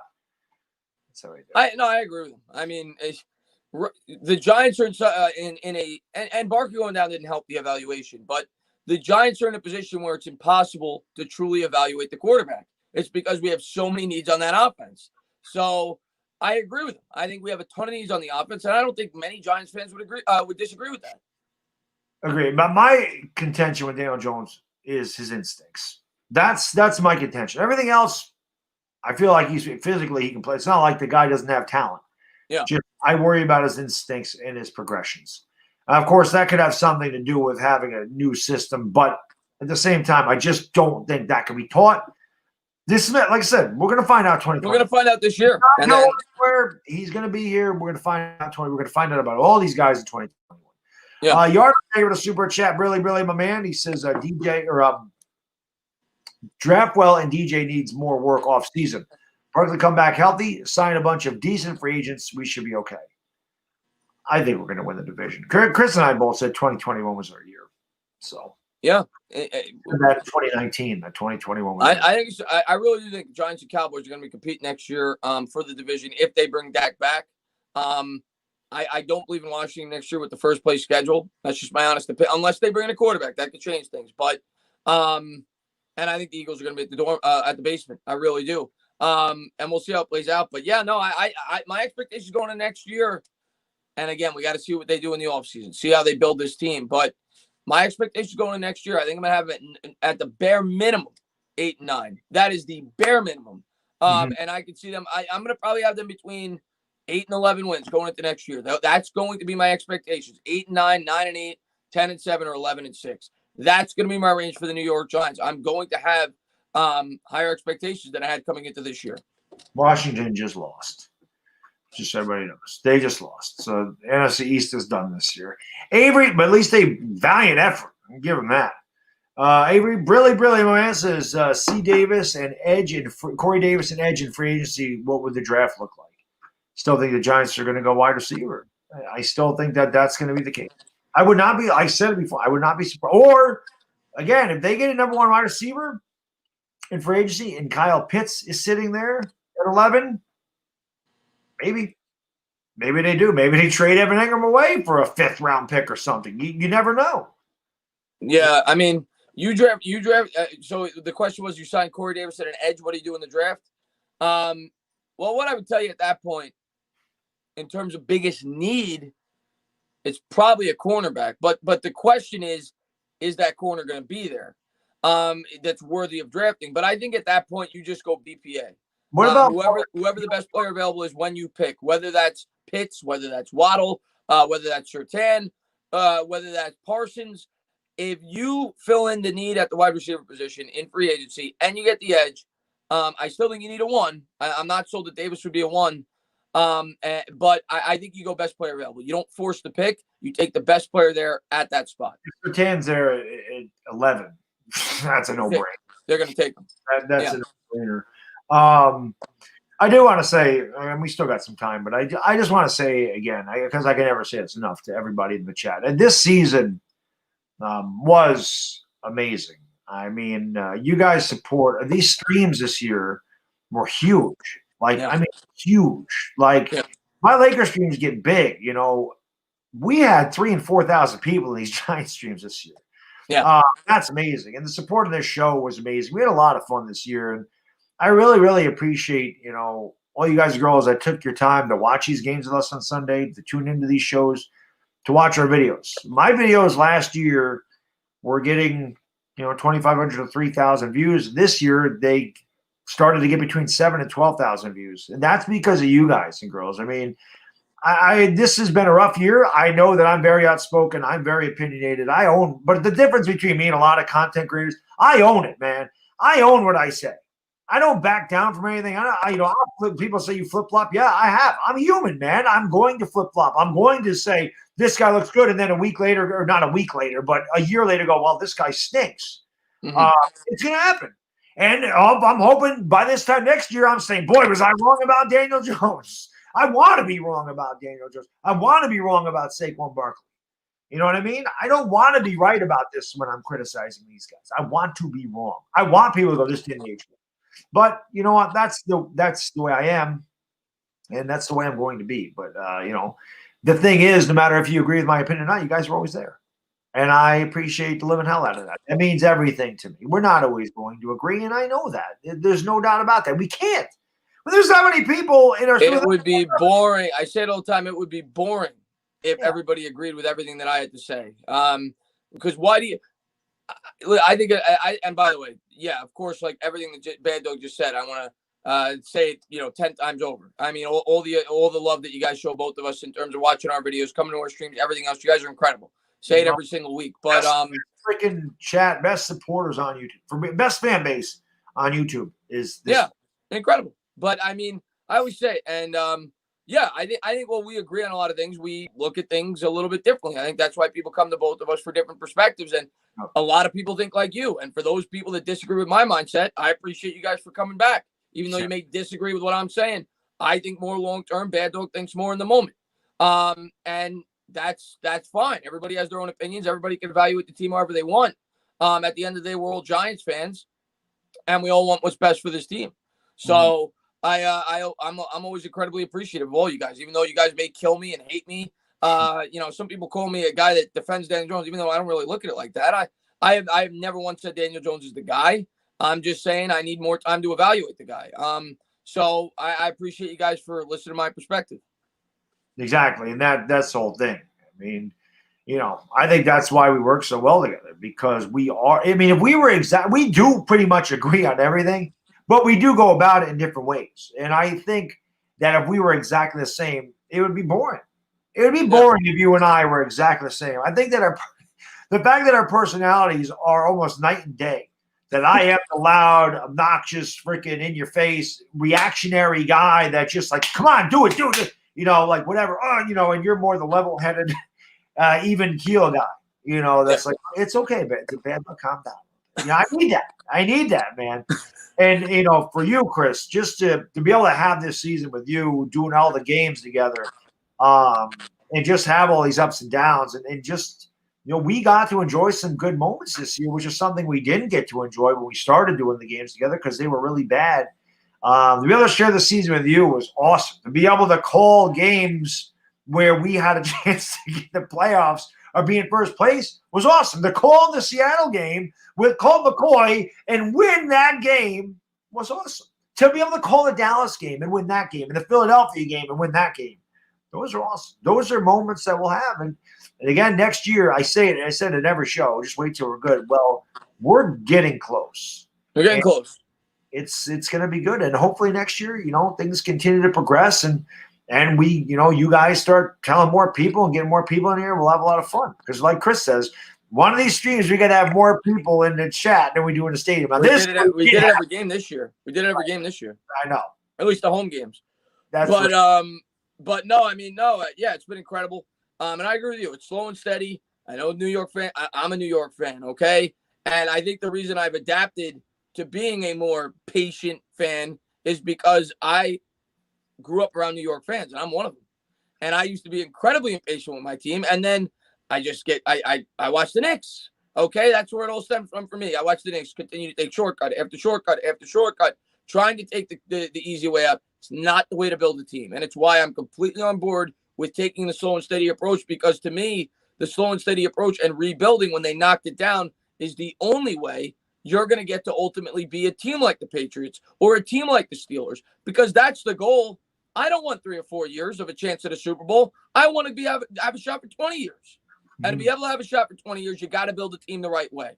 And maybe you don't agree with all the moves, but the Giants went about it the right way in terms of knocking this team down. That's how you do a rebuild. They got rid of everybody. And when you get rid of everybody, you're going to lose. They created cap space. They got high draft picks. You have to hope they hit on those picks. They haven't hit on all of them. But they built this team up. And with a rebuild, it requires patience. Whether or not you guys want it or not, it requires patience. And it's why when I was growing up as a kid, people always said you can't rebuild in New York. I heard it all the time. Sports radio, fans, whatever. Yankees, they could never afford to rebuild. Mets can't afford to rebuild. New York teams can't afford to rebuild because they know how demanding the fans are. But you know what? If you want to be the Patriots, you want to be the Steelers, you got to start at rock bottom, and you got to build it up gradually. And I think that's what the Giants have done. The thing with me is, Chris, I don't have patience in anything. It doesn't matter. It has nothing to do with the Giants. I don't have patience in anything. I'm not a patient person. I'm just not. I've never been a patient person. I want immediate impact in everything that I do. Maybe that's why I had a kid when I was – I didn't mean to do that, but you get what I'm saying. I'm a guy that wants things to happen fast. It's not even that. I just want things to go my way. I'm OCD, and when things get out of sorts, man, I lose my shit a little bit. But I told you that. I told my wife, like I said, I've been doing good on this too. New Year's resolution was like if I knock over a glass or I drop something not to get kicked, I'll get mad when I do that. This year I'm not doing that. Same thing with the trolls. I'm just like, whatever. I don't really care. Subo, thank you for the super chat. Really. He says if Garrett splits Who do you think the best OC option is? Eli must be watching Baddog's Health Channel. He's 5 minutes from handstand push-ups.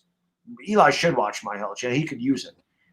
OC, we say Kitchens probably would be the smart thing. In-house, I think it would be Kitchens or the quarterback coach, Shaplinsky. But if they're going out of house, from outside the organization, the guy I've said a lot, and a lot of Giants fans have talked about it, is Chad O'Shea, because of his ties to Judge. He coached with him in New England. He was the offensive coordinator for Miami last year, and that's where we got a lot of our coaches. Obviously, Flores took a lot of those guys from New England.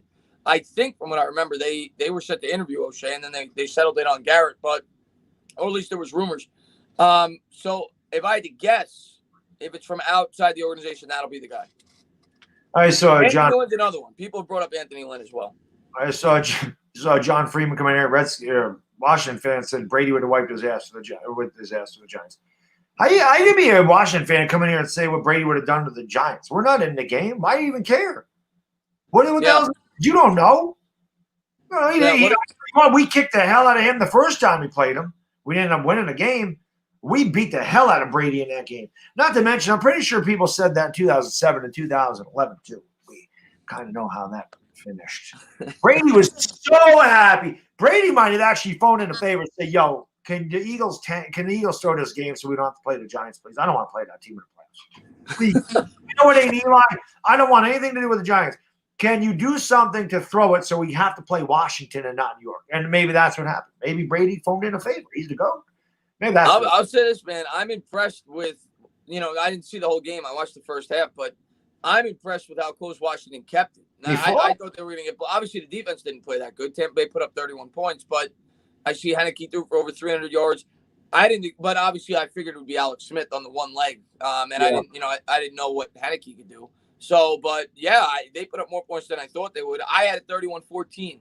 It was 31-23. So they put up 9 more points than I thought they would. They kept it relatively close. But in the end, they made the playoffs. They got valuable experience for their young team. But now they're right where we are. Which Tirico mentioned, by the way. Tirico mentioned that this is good experience for them, which is why when Giants fans are like, why, or people are like, why win the division, pick 19th, because I want experience. Yeah. And they got an experience. Yeah. Yeah, no, they did. Those young players on the team, Chase Young gets play-up experience. Everybody, all their young players on the team got play-up experience today. Montez Sweat, whatever, and that's valuable going forward. You look at veterans in the playoffs traditionally do better than guys that have never been there before. Biggest difference for us is our quarterbacks there for at least another year. This Heineke's not the quarterback, so the quarterback play-up experience. That hurts. Opinion.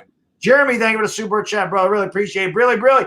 Hey, buddy, I think if you would have made it, you all would have beat Tampa tonight. Did not impress me any. And Jeremy, I can tell you this: I think the Cowboys would have beat them too. Maybe. I'll tell you what. Out of the teams in this division, I think the Cowboys and Tampa would have been a fun game. That would have been like a 41-38. You would have had a lot of points. A lot of points. But I would have said that going into Week 17 about the Cowboys. I thought for sure they had the best chance to beat the Tampa Bay in the first round, but they didn't look too hot against us. No. So I don't know. They got hot I honestly don't know. In the end, if I had to guess, kind of like you said, Tampa was going to win this game no matter who they played. I agree. Tuto, thank you for the super chat. Really, he says, you and Chris are always right, Paisanos. Even when you're wrong, you're still right. We always support you and forget about it. Yes. We really appreciate it, man. I mean, like I said, and not to mention this year, the Giants streams kind of went global. We had a lot of people from out of the country, outside of the UK. They're watching. We picked up a lot of Australian and New Zealand viewers. England, UK, Germany, Mexico. Right. So that was really cool to see people from other countries that were really involved with the Giants, and that's a lot of fun. White, what's going on? Brilly says the Giants will go 6-0 in the division next year. That's possible. Dallas is going to be tough. Dallas is still going to be tough. But, I think we're sweeping the Eagles. I really think that. I think we're going to sweep the Eagles. I can't wait for that. I can't wait. Washington maybe a split. I'm going to give them a little respect. I know we always sweep them. I could see a split. I think we'll go 4-2 in the division next year. I think either 4. I think we'll go 4-2. I'm not going to go in with 6-0 expectations. I think we'll go 4-2 in the division next year. Robert Dredden, great Eagle fan there. Brilly, my man. He says, what up, fellas? Happy New Year's. Baddog, what are your thoughts about Deshaun Watson to the G-Men? Well, I did a video on it, Robert. Check the video out. I pretty much said that it's not going to happen. That's a pipe dream. But I said that I would have given up 2 firsts and Saquon Barkley. Of course, people kill me about the Barkley part of it. But to me, Deshaun is he's guaranteed for the next 10 to 15 years as your franchise quarterback. He played on a terrible team. He had the best – they got rid of his best player. He had the best freaking statistical year of his career. And he's only going to get better. I love the guy at Clemson. I wanted the Giants to draft him over Mahomes. I didn't think Mahomes would beat Mahomes. I think Andy Reid has a lot to do with that. I thought he'd be good, but I did not think he'd be like this. I thought Deshaun Watson was going to be the best quarterback coming out of that draft class. Obviously, he's not because Mahomes, any other year, Deshaun Watson's the best quarterback in this draft class. That guy is unbelievable. He's my favorite player in the NFL, too. So, I mean, that's part of it. Deshaun Watson's the man. So, and to think that the Chicago Bears traded up for Mitch Trubisky. I know.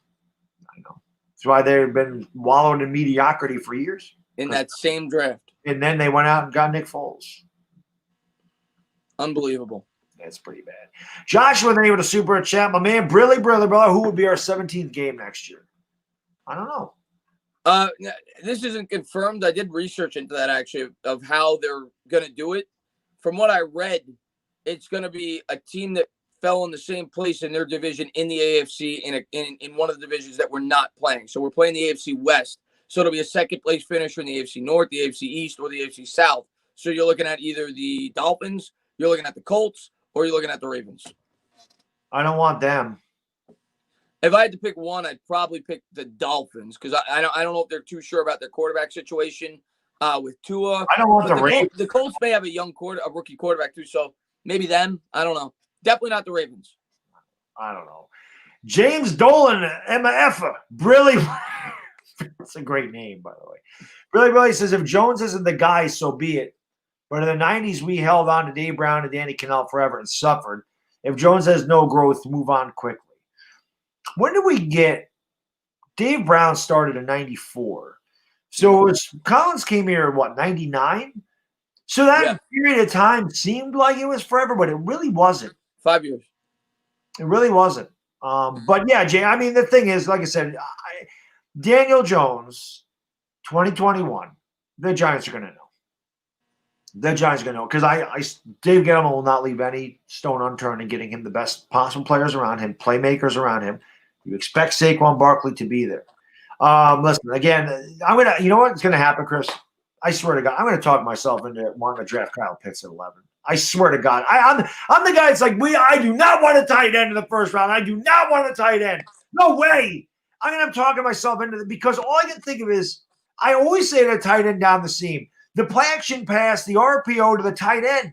And all I keep thinking to myself is if we had Darren Waller on this team and as healthy Saquon, I just can't imagine the kind of numbers that Kyle Pitts could put up here.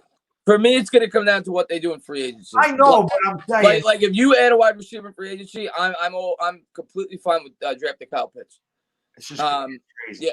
Could you imagine? Like, let's just say we were able to get our hands on Allen Robinson, and you draft Kyle Pitts, and you get Saquon Barkley back, and you got Shepard in the slot. That's what I'm saying. By the way, I know we're not big PFF guys. One of my subscribers pointed this out to me. Sterling Shepard had the highest grade of any wide receiver in the NFC East for the year. That's right. Higher grade than anybody on Dallas. CeeDee Lamb, Amari Cooper. Higher grade than Terry McLaurin. Yeah. I was surprised by that. Yeah, because he's a damn good route runner, man. Sterling Shepard's a damn good player. Yeah, he is. But he's not a number one guy. He needs that number one guy. But, man, I'm telling you, if they do get a number one wide receiver in a free agent, I'm going to want Kyle Pitts. I can already see it happening. And getting Saquon Barkley back, and let's pray to God he's healthy. That is like also getting a first-round pick. That is like getting an extra first-round pick in 2021, that you're getting your first-round pick back. That's like adding a first-round pick. Well, not to mention the offensive line should be much better with another year under their belt. And hopefully another piece. Yeah. So, Jeremy, man, thank you so much for the super chat, bro. I really appreciate that, my man. Brilly, brother. He says, have a drink on me, buddy. Y'all are two best Giants fans I know. Y'all are awesome. Appreciate that. Thank you, Jeremy. Jeremy's been with me a long time. He's been watching me a long time, scream and yell at the Cowboys and Eagles. Well, that's one thing I think Eagle fans, for me, one of my favorite compliments, and I'm sure you get this too.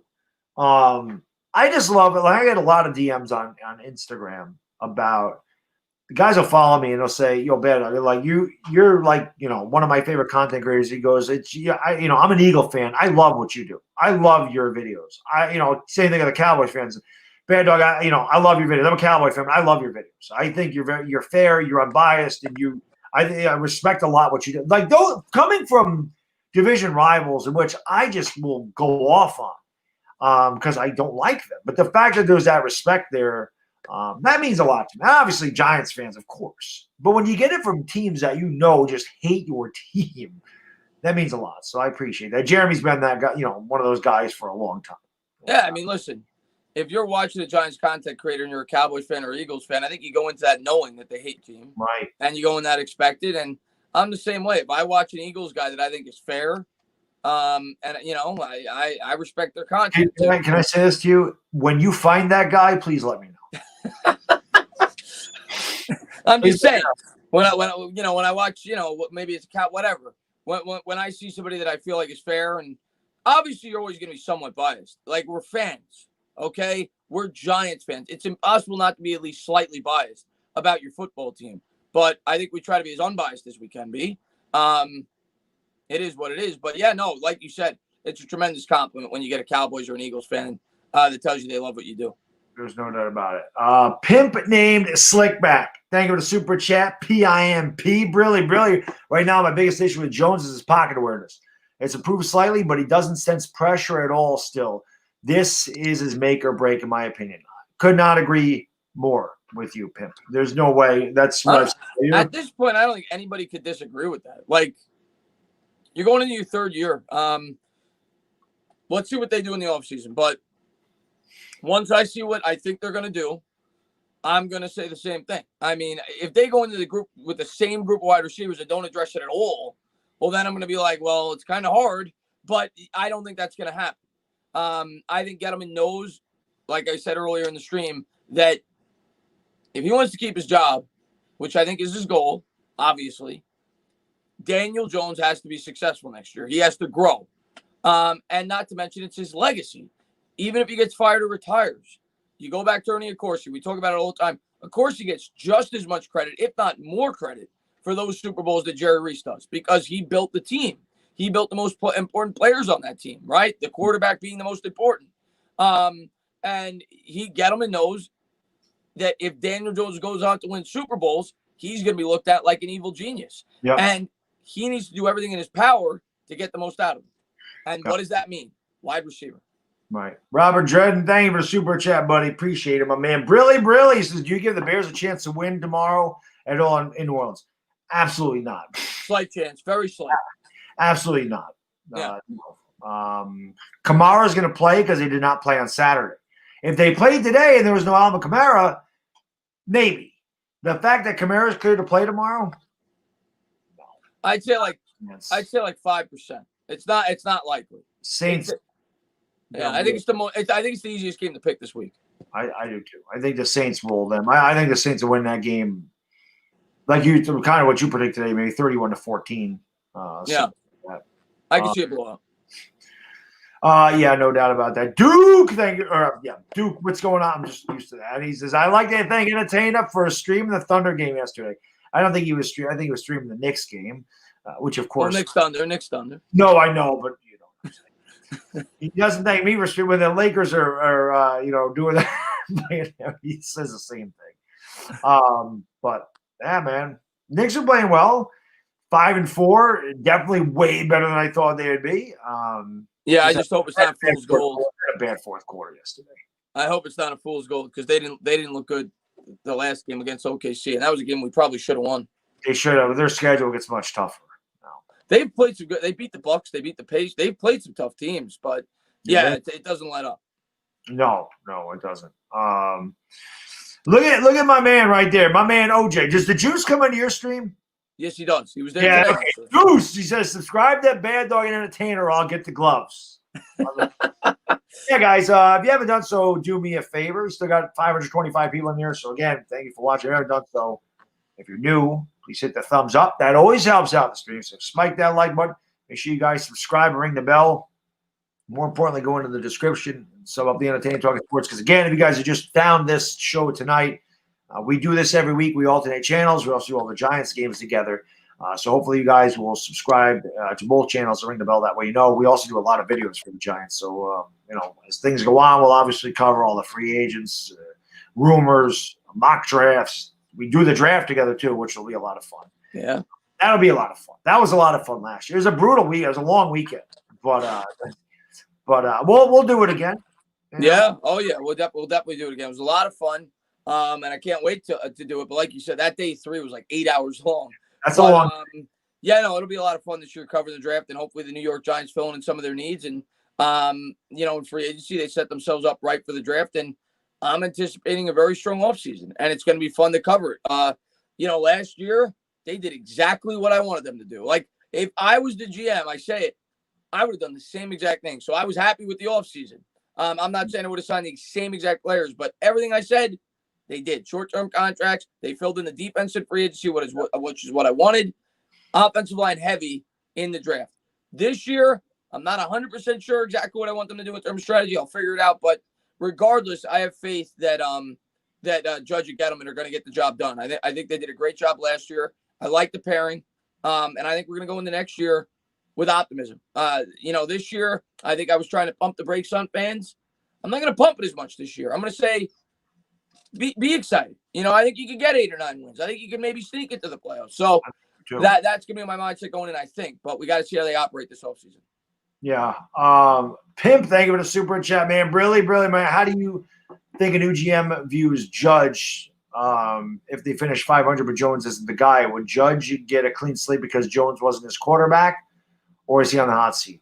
If the Giants finish 500, I don't think Judge is on the hot seat. And Daniel Jones, as far as I'm considered, it'll depend on him. If he has a really good year and the Giants are 8-9, I think they may decide that Jones is the guy. If he has, like I said, if he has a year like Deshaun Watson did this year, those 33 touchdowns and 7 picks, they could say, okay, he's our guy going to the future. We have to continue to build around him and get better. But it'll depend on Jones. If Jones has a bad year and the Giants finish 8-9, then they could say, okay, we really need a quarterback to get over the hump. I think this year is about progression. And just like last year, that's basically what Mara said. And if everybody progress, it's not play it. Like, I don't think they're going to go in and, in terms of ownership. We as fans may feel that way. That doesn't matter. It's ownership. I think ownership is going to look at it like, if we progress and get better, we keep it together. They want to keep this thing growing and building and building and building. I think the Giants are coming out with that philosophy. Rome wasn't built in a day. They go out there and win 8 games, and they get better, and Jones gets better. It's a good chance everybody comes back. There's a good chance they bring the whole gang back together. Of course, we want to make the playoffs. If they win 5 or 6 games, they're going to rip it up. Gettleman will be gone. But if they show growth and continue to build, I think they'll keep it together. So we'll have our questions answered as the season progresses. Yeah, no doubt. Robert says he could use some good New York pizza. I think we could all use good New York pizza. And then a couple of comments down, I see somebody, Eric Garrison said, I just ordered Domino's. Well, that's a sin. That's not pizza. I don't know what that is. That's like a McDonald's hamburger. Like, that's not real meat. Here's the Taco Bell meat. But I can eat those. Domino's, that's sacrilege. It's not real pizza.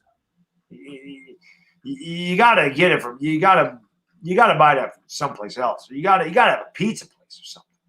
Yeah, I don't know where he's from, but if he's from New York, New Jersey, you don't go to Domino's. It don't matter where the hell you are. Well, but some places in the country, I get it. They probably have crappy pizza, but New York, you gotta go to the pizzeria. Well, Jed, I don't eat either one of them. I'm just saying I can stomach those. But not the. Johnny Freeman, really, my man, says, I'm just talking trash. But I know what you were doing. That's why I had to give it back to you, Johnny. You know that. Who do you guys want in the draft? I mentioned before, everything pretty much depends on what we do in free agency. But I mentioned it earlier. You might even been here. I'm going to talk myself into wanting Kyle Pitts. I know that I'm going to end up talking myself into wanting him. I know that's what's going to happen. If we get number one wide receiver in a draft, or I'm sorry, in free agency, I'm gonna say I want Pitts. I want a weapon. That's what I want. And I don't delegate that to just being wide receiver specific. If they feel Pitts is the best weapon where they're picking, I want a weapon. That's what I want. I want to be able to evaluate Jones at the end of the year, get the best weapon there at 11. Unless you sign Allen Robinson, I think that then opens up the doors. You can go defense. But as of now, before I see what they do in free agency, I want a weapon. Yeah, I no doubt. We need multiple weapons. Yeah. Now, let me ask you this real quick, because Ingram's going to be back next year more than likely. Even if we drafted Pitts, could you see them coming out with a similar approach to like what New England did? With yes. With Gronk and Hernandez. Yep. Yep. Absolutely. Utilize their weapons that way. I'll still pray that they don't throw to Evan Ingram. But yes, I can definitely see that being. But we'll, we'll see. Judge came from New England, so absolutely. Yeah, but we'll see, man. I mean, we're not going to know until a while where they're leaning when we start to hear rumors and stuff like that. But yeah, to me, I'm definitely. I think the Giants right now, and you heard the press conference from Gettleman. He talked about playmakers like 3 times. I think he knows where it's headed. I think he knows, and I think us as fans know where it's headed. We're going to get a weapon. Just a matter of how they do it. OJ said Hernandez and me share to sell. I love when the juice comes in here. Pimp, thank you for the super chat, my man. Brilly. He says, yeah, but other people are rebuilding in 2 and 3 years, are building Rome in 2 or 3 years. At some point, you need to take the big leap, not just progression. To me, we need to win 9 to 11 games 2021. With my personality, I completely agree with you, which is 9 games. I think 9 games is fair. Yeah. I think 9 games is fair to have those expectations go. To me, it's 8 or 9.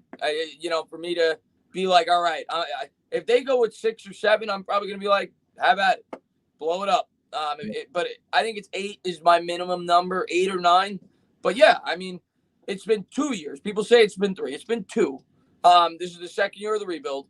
But if you don't see if you're not playing, if we don't have a solid record going into week 17, at least playing for the playoffs, not like this year.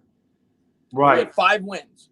Yeah. But if we don't have 8 wins going into week 17 and we're playing a meaningful game at a bare minimum, yeah, I think that it's reasonable to feel like major changes are needed. I completely agree. Dylan, thank you for the super chat, brother. Brilly. He says, how can I tell a Cowboys fan Troy Aikman's overrated? Easy. Tell him that Troy Aikman had 165 touchdowns and 141 interceptions in his career. He never had a season in which he threw for 3. He might have thrown for 3,000 yards, but he never had a season in which he threw for more than 22 touchdowns. That's pathetic. And he only had one season with 20 touchdowns. Right. So that's how you tell him that he's overrated. And he was carried by the greatest supporting cast in NFL history. Right. I mean, arguably. Yeah. So there you go. That's how you do it. You're talking about by far since I've been alive, by far the best offensive line. By far the best offensive line since I've been watching. I know that Washington had a great offensive line. I wasn't watching back then. Great defense, great running back, the league's leading rusher in the history of football. Wide receivers all over. Alvin Harper, obviously Michael Irvin, Novacek, Moose Johnson. They were loaded on that team. So he had everything in place. And that was the difference back then as opposed to now. There was no salary cap. Right. So they could add whatever the hell they wanted to. Yeah. Christian, I did that one. What did I see? Oh, no. Christian, thank you for the super chat. Really said, why don't you talk yourself into Pitts than Dallas drafts? Dallas is going to draft defense. I can't see Dallas taking I've seen people bring up Pitts to Dallas. I'm going to be honest with you. I hope they draft Pitts. Because right now, why the hell? And I get it. It would be even harder to guard. But they have so many holes on the rest of their roster. Their offensive line is old. It's regressing. They need to improve their defense is not good. So as a Giants fan, I'm like, they already got their weapons. You got CeeDee Lamb, Amari, you got weapons all over. Yep. Go ahead, have you tight end. Yeah, they're not addressing the needs that you need to address. So as a Giants fan, yeah, I get it. He'd be another weapon. They'd be ridiculous. Have him. You need to start to fix your defense. If you don't start to address that, you're in big trouble. Yeah, I mean, you're not addressing the weak side of the ball. You're not addressing your needs. So you don't need a tight end. They score enough, they can't stop it. So, Dallas likes Surtain. Yeah, well, I don't think Surtain's going to get – but, yes, it would make sense for them to get Surtain. They could get him. That's the furthest I could see him going is 10. I don't think he'd get past Dallas. Listen, if Pitts and Surtain are there at 10, I hope they do take Pitts and Surtain falls to us at 11 because I would take him at 11 for sure. Yeah. Rudy, thank you for the super chat. Really, really born and raised in New York. The water makes our pizza best. Yes, it does. Yeah, and our bagels too. There you go. Yeah, we'll be live for like another 10 minutes, and then we'll wrap up this season-ending edition of Talking Giants, which is just again, man, the season kind of flew by. It didn't, you know. Now the long winter, man. For me, the winters, you know, they suck. And I mean, out of the Lakers always get me through the winter. They do. Like you said, we'll probably, you know, we'll try to do as many shows as we can, but we don't want to just keep repeating and repeating and repeating. We'll probably wait till it starts to really pick up, and there's, you know, the free agency is like a month away, and then and then we'll start doing it weekly every week and get back into it. But when there's something relevant, if something relevant happens this week, we'll be live. We'll talk about it. Right. Absolutely. But we don't want to force content when it's not there. But there's plenty to talk about this offseason. We're just getting started, and it is going to be action-packed. Giants are going to have a lot of decisions to make in terms of cap space, how to create it, who to bring back, who not to, which free agents to attack, how do you operate in the draft, and, of course, you know, the surrounding teams in the division as well, what they do. So it's going to be a really fun offseason. Can't wait to see how it plays out. I said it on Twitter the other day. For diehard Giants fan, the football season is 12 months. For casual fans, it's 5. Right. I got football in my mind 365 days a year, every day. So, hey, you know where to come if you want your Giants coverage. Yeah, there's no doubt about that, right? Nicholas Valentine says, I just subscribed and was getting scared of OJ. So OJ's scaring subscribers into subscribing to the channel. So we appreciate you, Juice.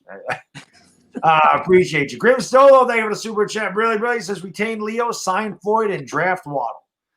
I wanted the Giants to draft Leonard Floyd. People think my Daniel Jones reaction was crazy. I was way worse when we drafted Eli Apple.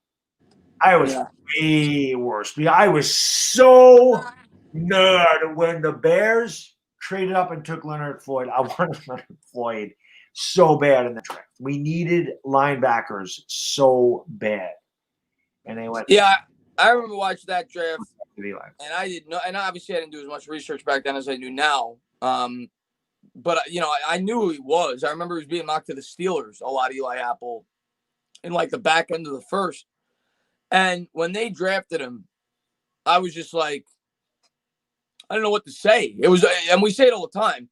They were expecting Conklin, and they were expecting, I forgot who it was. There was 2 players they were expecting. Conklin was one of them, and somebody leaped them.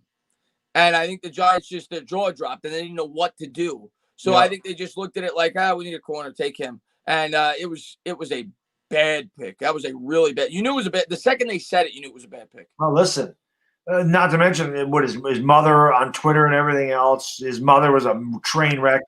But I said this before. The Giants had just signed Janoris Jenkins. And they signed somebody else that year. They signed 2 corners. And that was the year that they passed up on what's his name? The tackle. Tunsil. Yeah, Tunsil. Laramie Tunsil. That was the pick.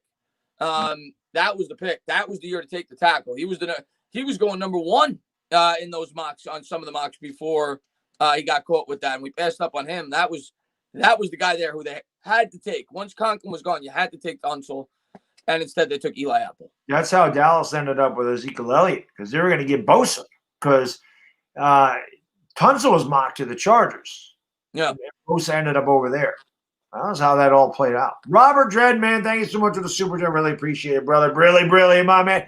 New York has it all, especially when it comes to good eats.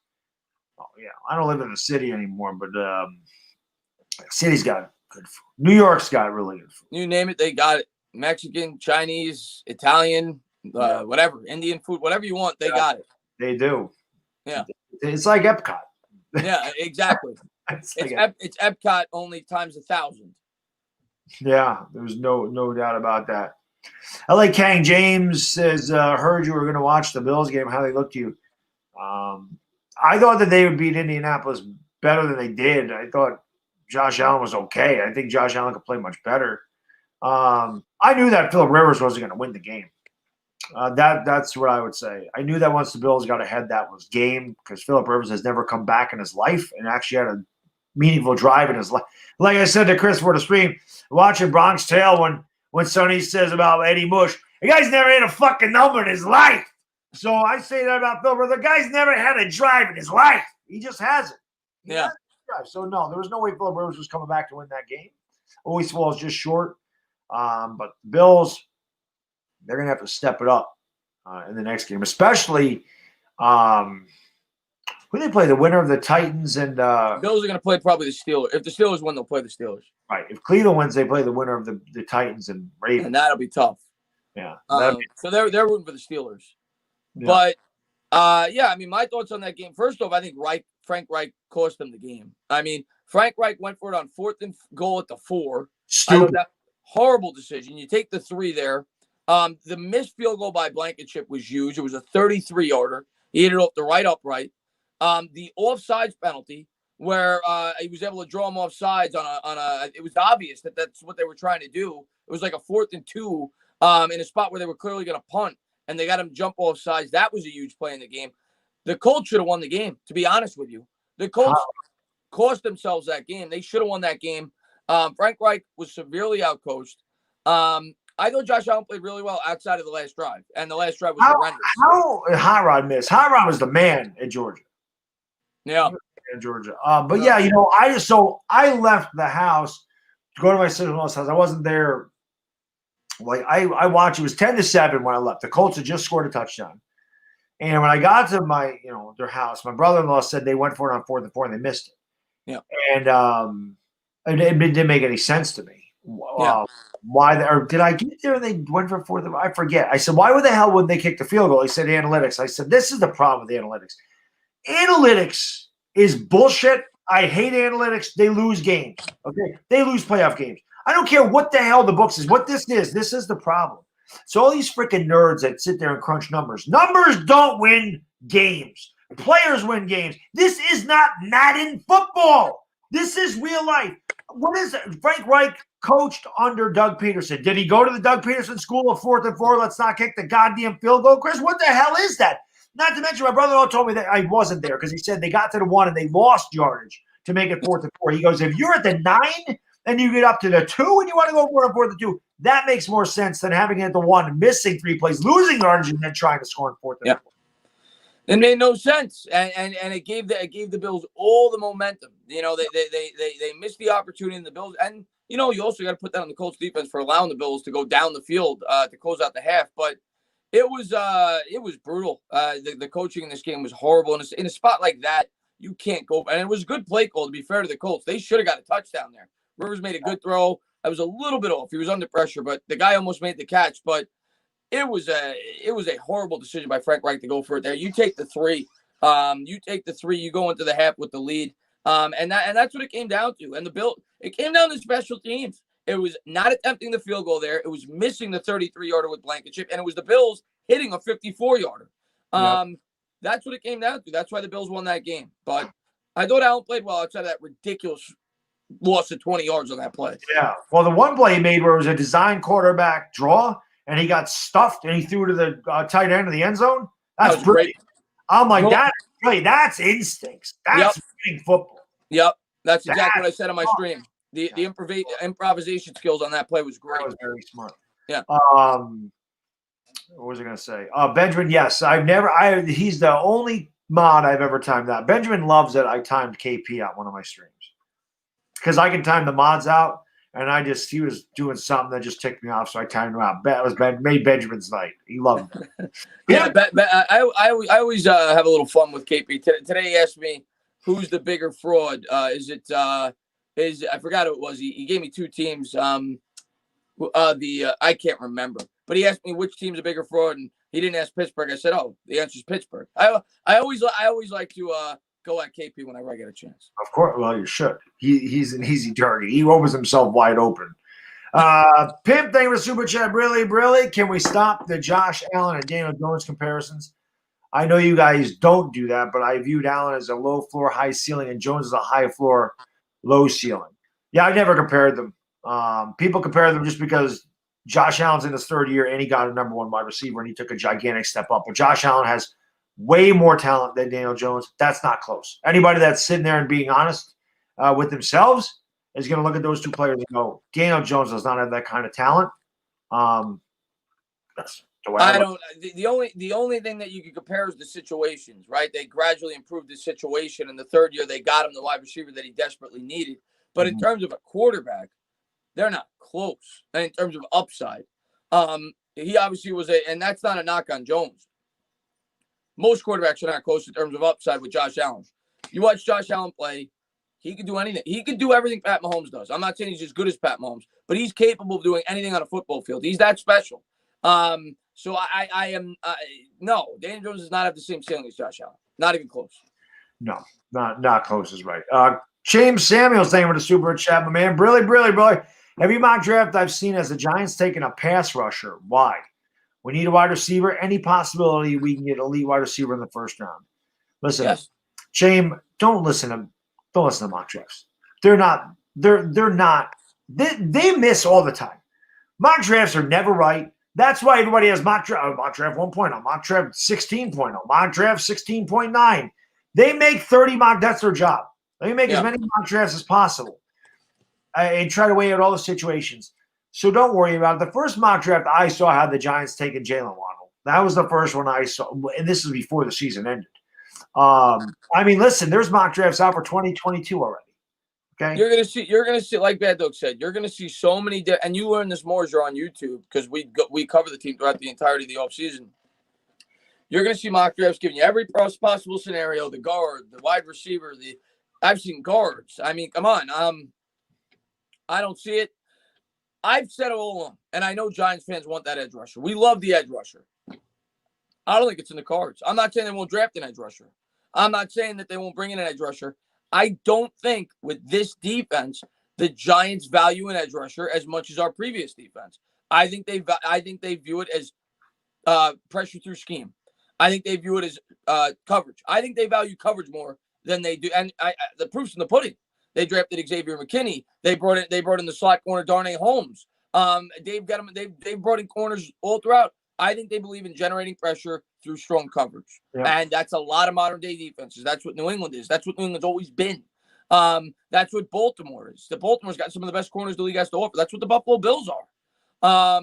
So I think that's their philosophy. And that's why I've been pretty steadfast that if they're going to draft defense, I think they value that second cornerback spot more so than anything else in the first round. I could be wrong. And I also look at this draft, and I don't think there's going to be an edge rusher from all accounts that is going to knock the Giants' socks off. And maybe they'll take an edge rusher. I could be wrong. I've been wrong before. I think they're going to go wide receiver. And if they don't go wide receiver, I'd lean corner. That's the thing. People think Dave Gettleman's a dinosaur. But he did draft all of those defensive backs in 2019, and he drafted more this year. That is modern-day football. That is a modern-day football. That's what they do. Like you just said, that's modern-day football. So Dave Gettleman does draft modern-day football players. He does do it, and you just needed the right coaches to put it together. The Giants have that now. So now it's just about adding a piece here, a piece there, and we need a wide receiver very bad. Yeah. We need that guy very bad. I think we're on wide receiver. I do too. I think we're on wide receiver. I really do. Unless we get Kyle Pitts and we get like Kenny Galladay or something, Allen Robinson. That'd be the best case scenario to me. I would love that. Edgar, thank you for the super chat. Really, who's your Super Bowl favorites? The Chiefs.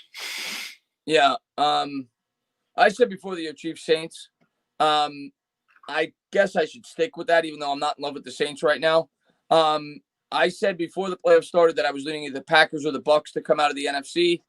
Not super impressed with the performance the Bucs put out tonight. I thought they'd beat Washington by more than that.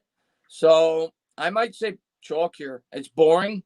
I might go Packers, Chiefs. I think the Saints still have a chance because they have a really good team, but I can't. If it comes down to the Saints going into Lambeau, I don't see it. I don't see Drew Brees going into Lambeau and beating Green Bay in Green Bay. So I'm probably leaning chalk right now. If there was one team that I thought could, and I still think could, beat Green Bay, I think it's Tampa.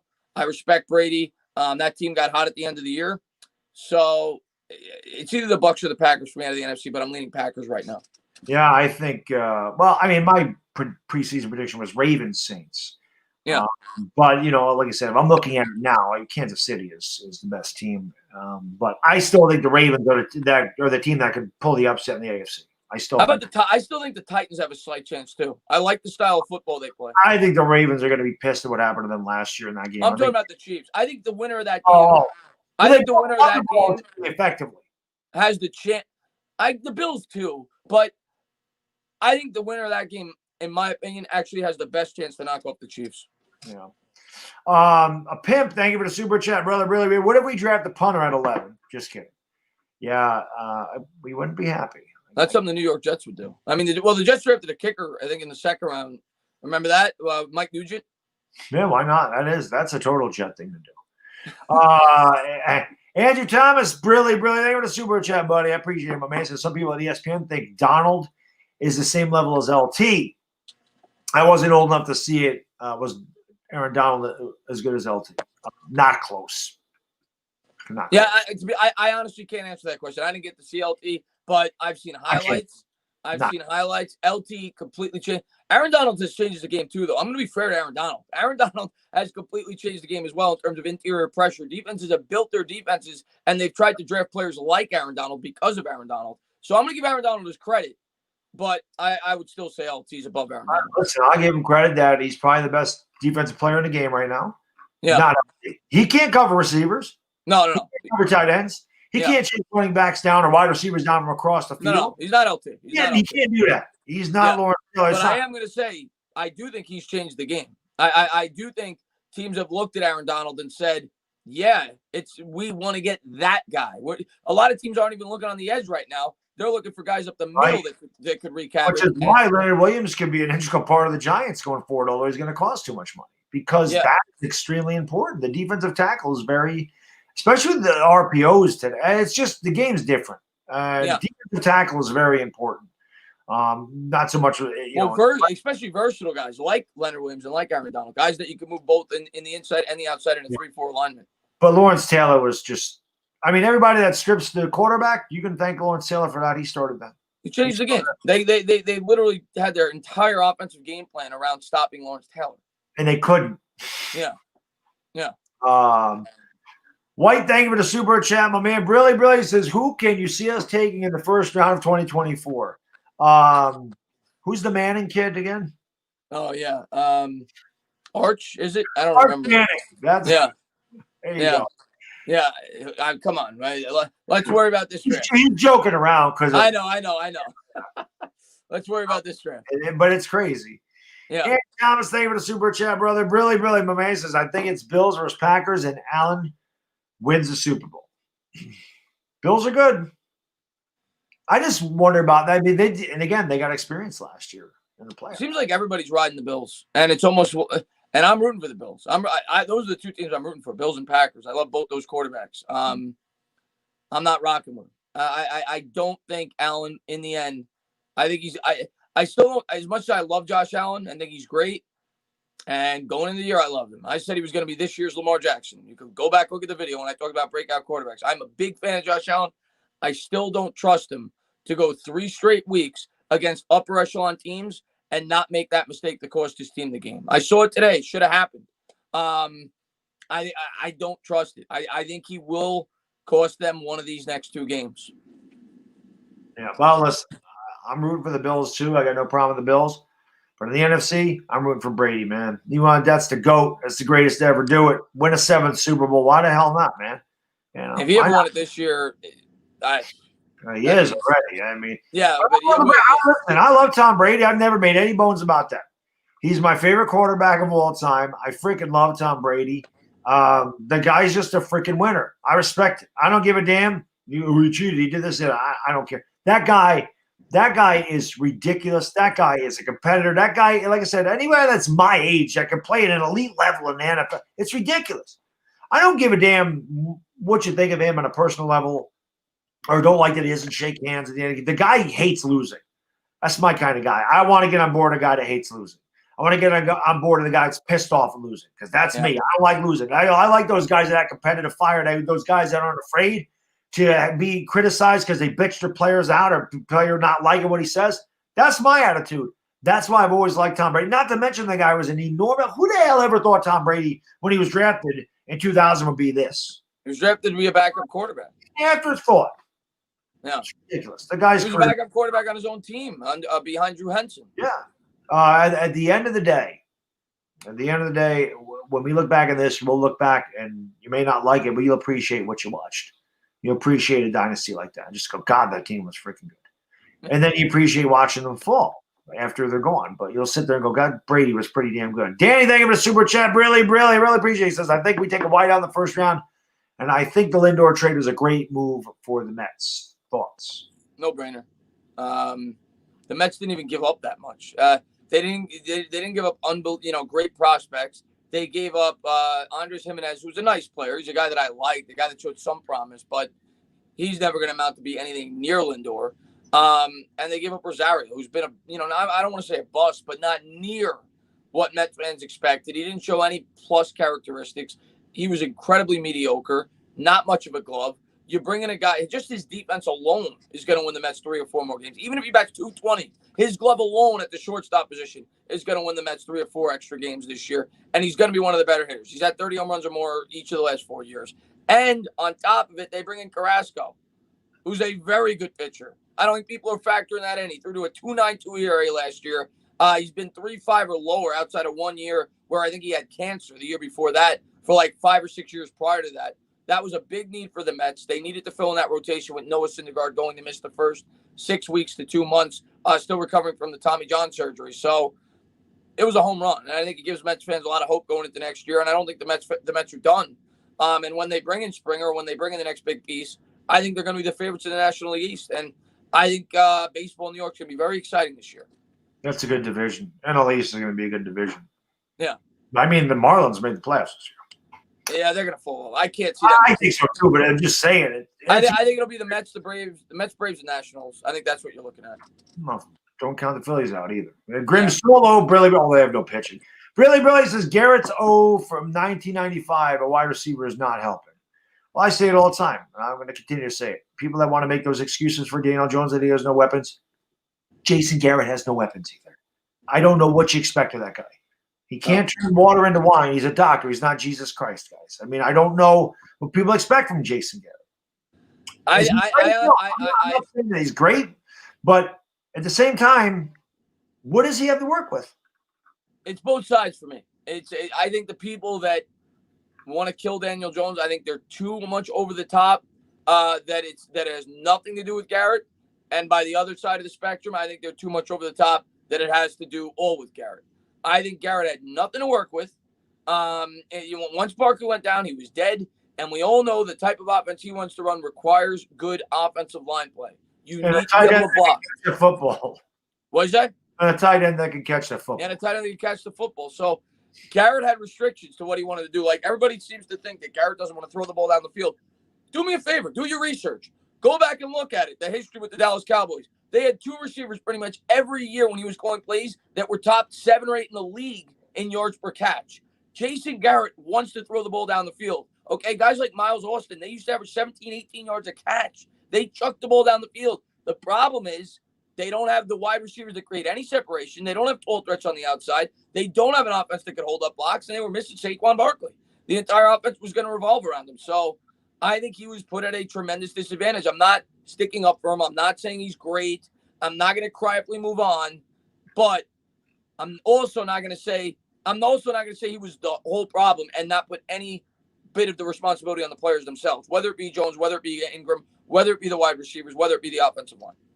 Mike Frances, number 1, Brilly. He says, I think the NFL will be better if DC quarterbacks made 20 or 25 million instead of 30 plus million, reserve 40 million for those top 3 or 4 guys. I think it would be better. It would be, but that'll never happen because they're not going to cap restrict the player. And it's the players union would never, ever go over. And they shouldn't. They shouldn't. You shouldn't be penalized because of the position you play. I don't like that. It'll never happen. The players will never agree to it. No, definitely not. Ponds, thank you for super chat. Really, gentlemen, long time no see. I remember hearing that the NFL might lower the cap because of COVID. Yes, they are. They're moving it to 175 from That's the rumor, at least. Yeah, 23 million less is the rumor. Pimp, thank you for super chat. Really, my dark horse team is the Ravens. Watch out, people. I don't know if that's a dark horse. They're damn good. Nobody. I think a lot of people are in on the Ravens right now. Yeah. Beginning of the year, and I think a lot of people were in on the beginning of the year. They were one of the best teams in the AFC last year, and then they had the best draft. There's 3 teams that could beat the Chiefs. To me, it's the Titans, the Ravens, the Bills. One of those 3 have a chance to beat them. I would favor the Chiefs in all 3, but one of those 3 have a chance to beat them. I can't see the Steelers beat them. Can't see the Browns beating them. It's one of those 3 teams that gives them the best. That will be their truest test. One of those 3 teams. Right.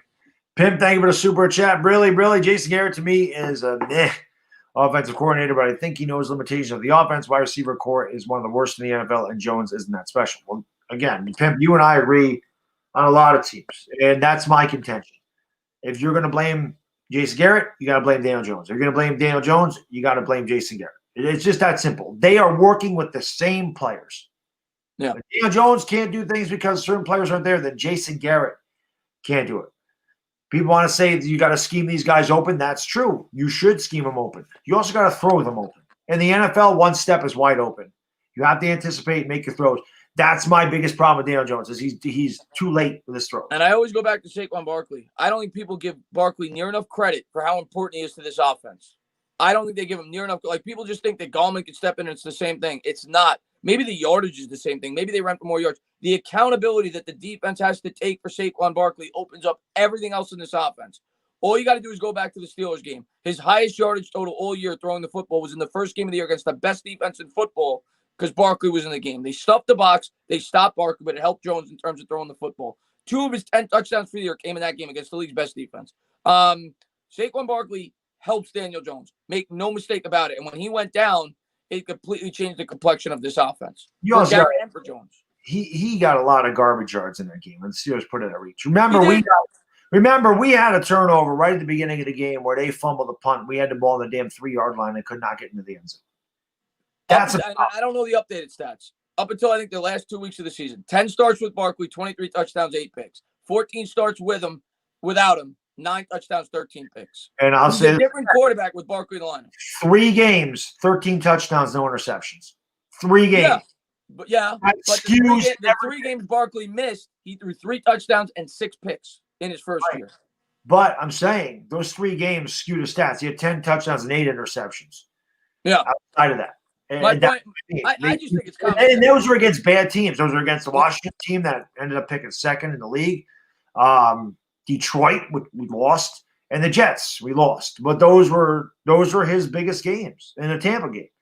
I'm not saying that. I think it's just common sense. Barkley's a difference maker. Don't get me wrong. Barkley's a difference maker. I mean, don't get me wrong. When you take away the only difference maker on this offense, it's going to change the offense. The Giants had to get back to. I think they would have had a much more wide open offense this year had they had Barkley. I think when he went down, they said we have to become very vanilla. We have to run the ball. We have to be incredibly safe with the football.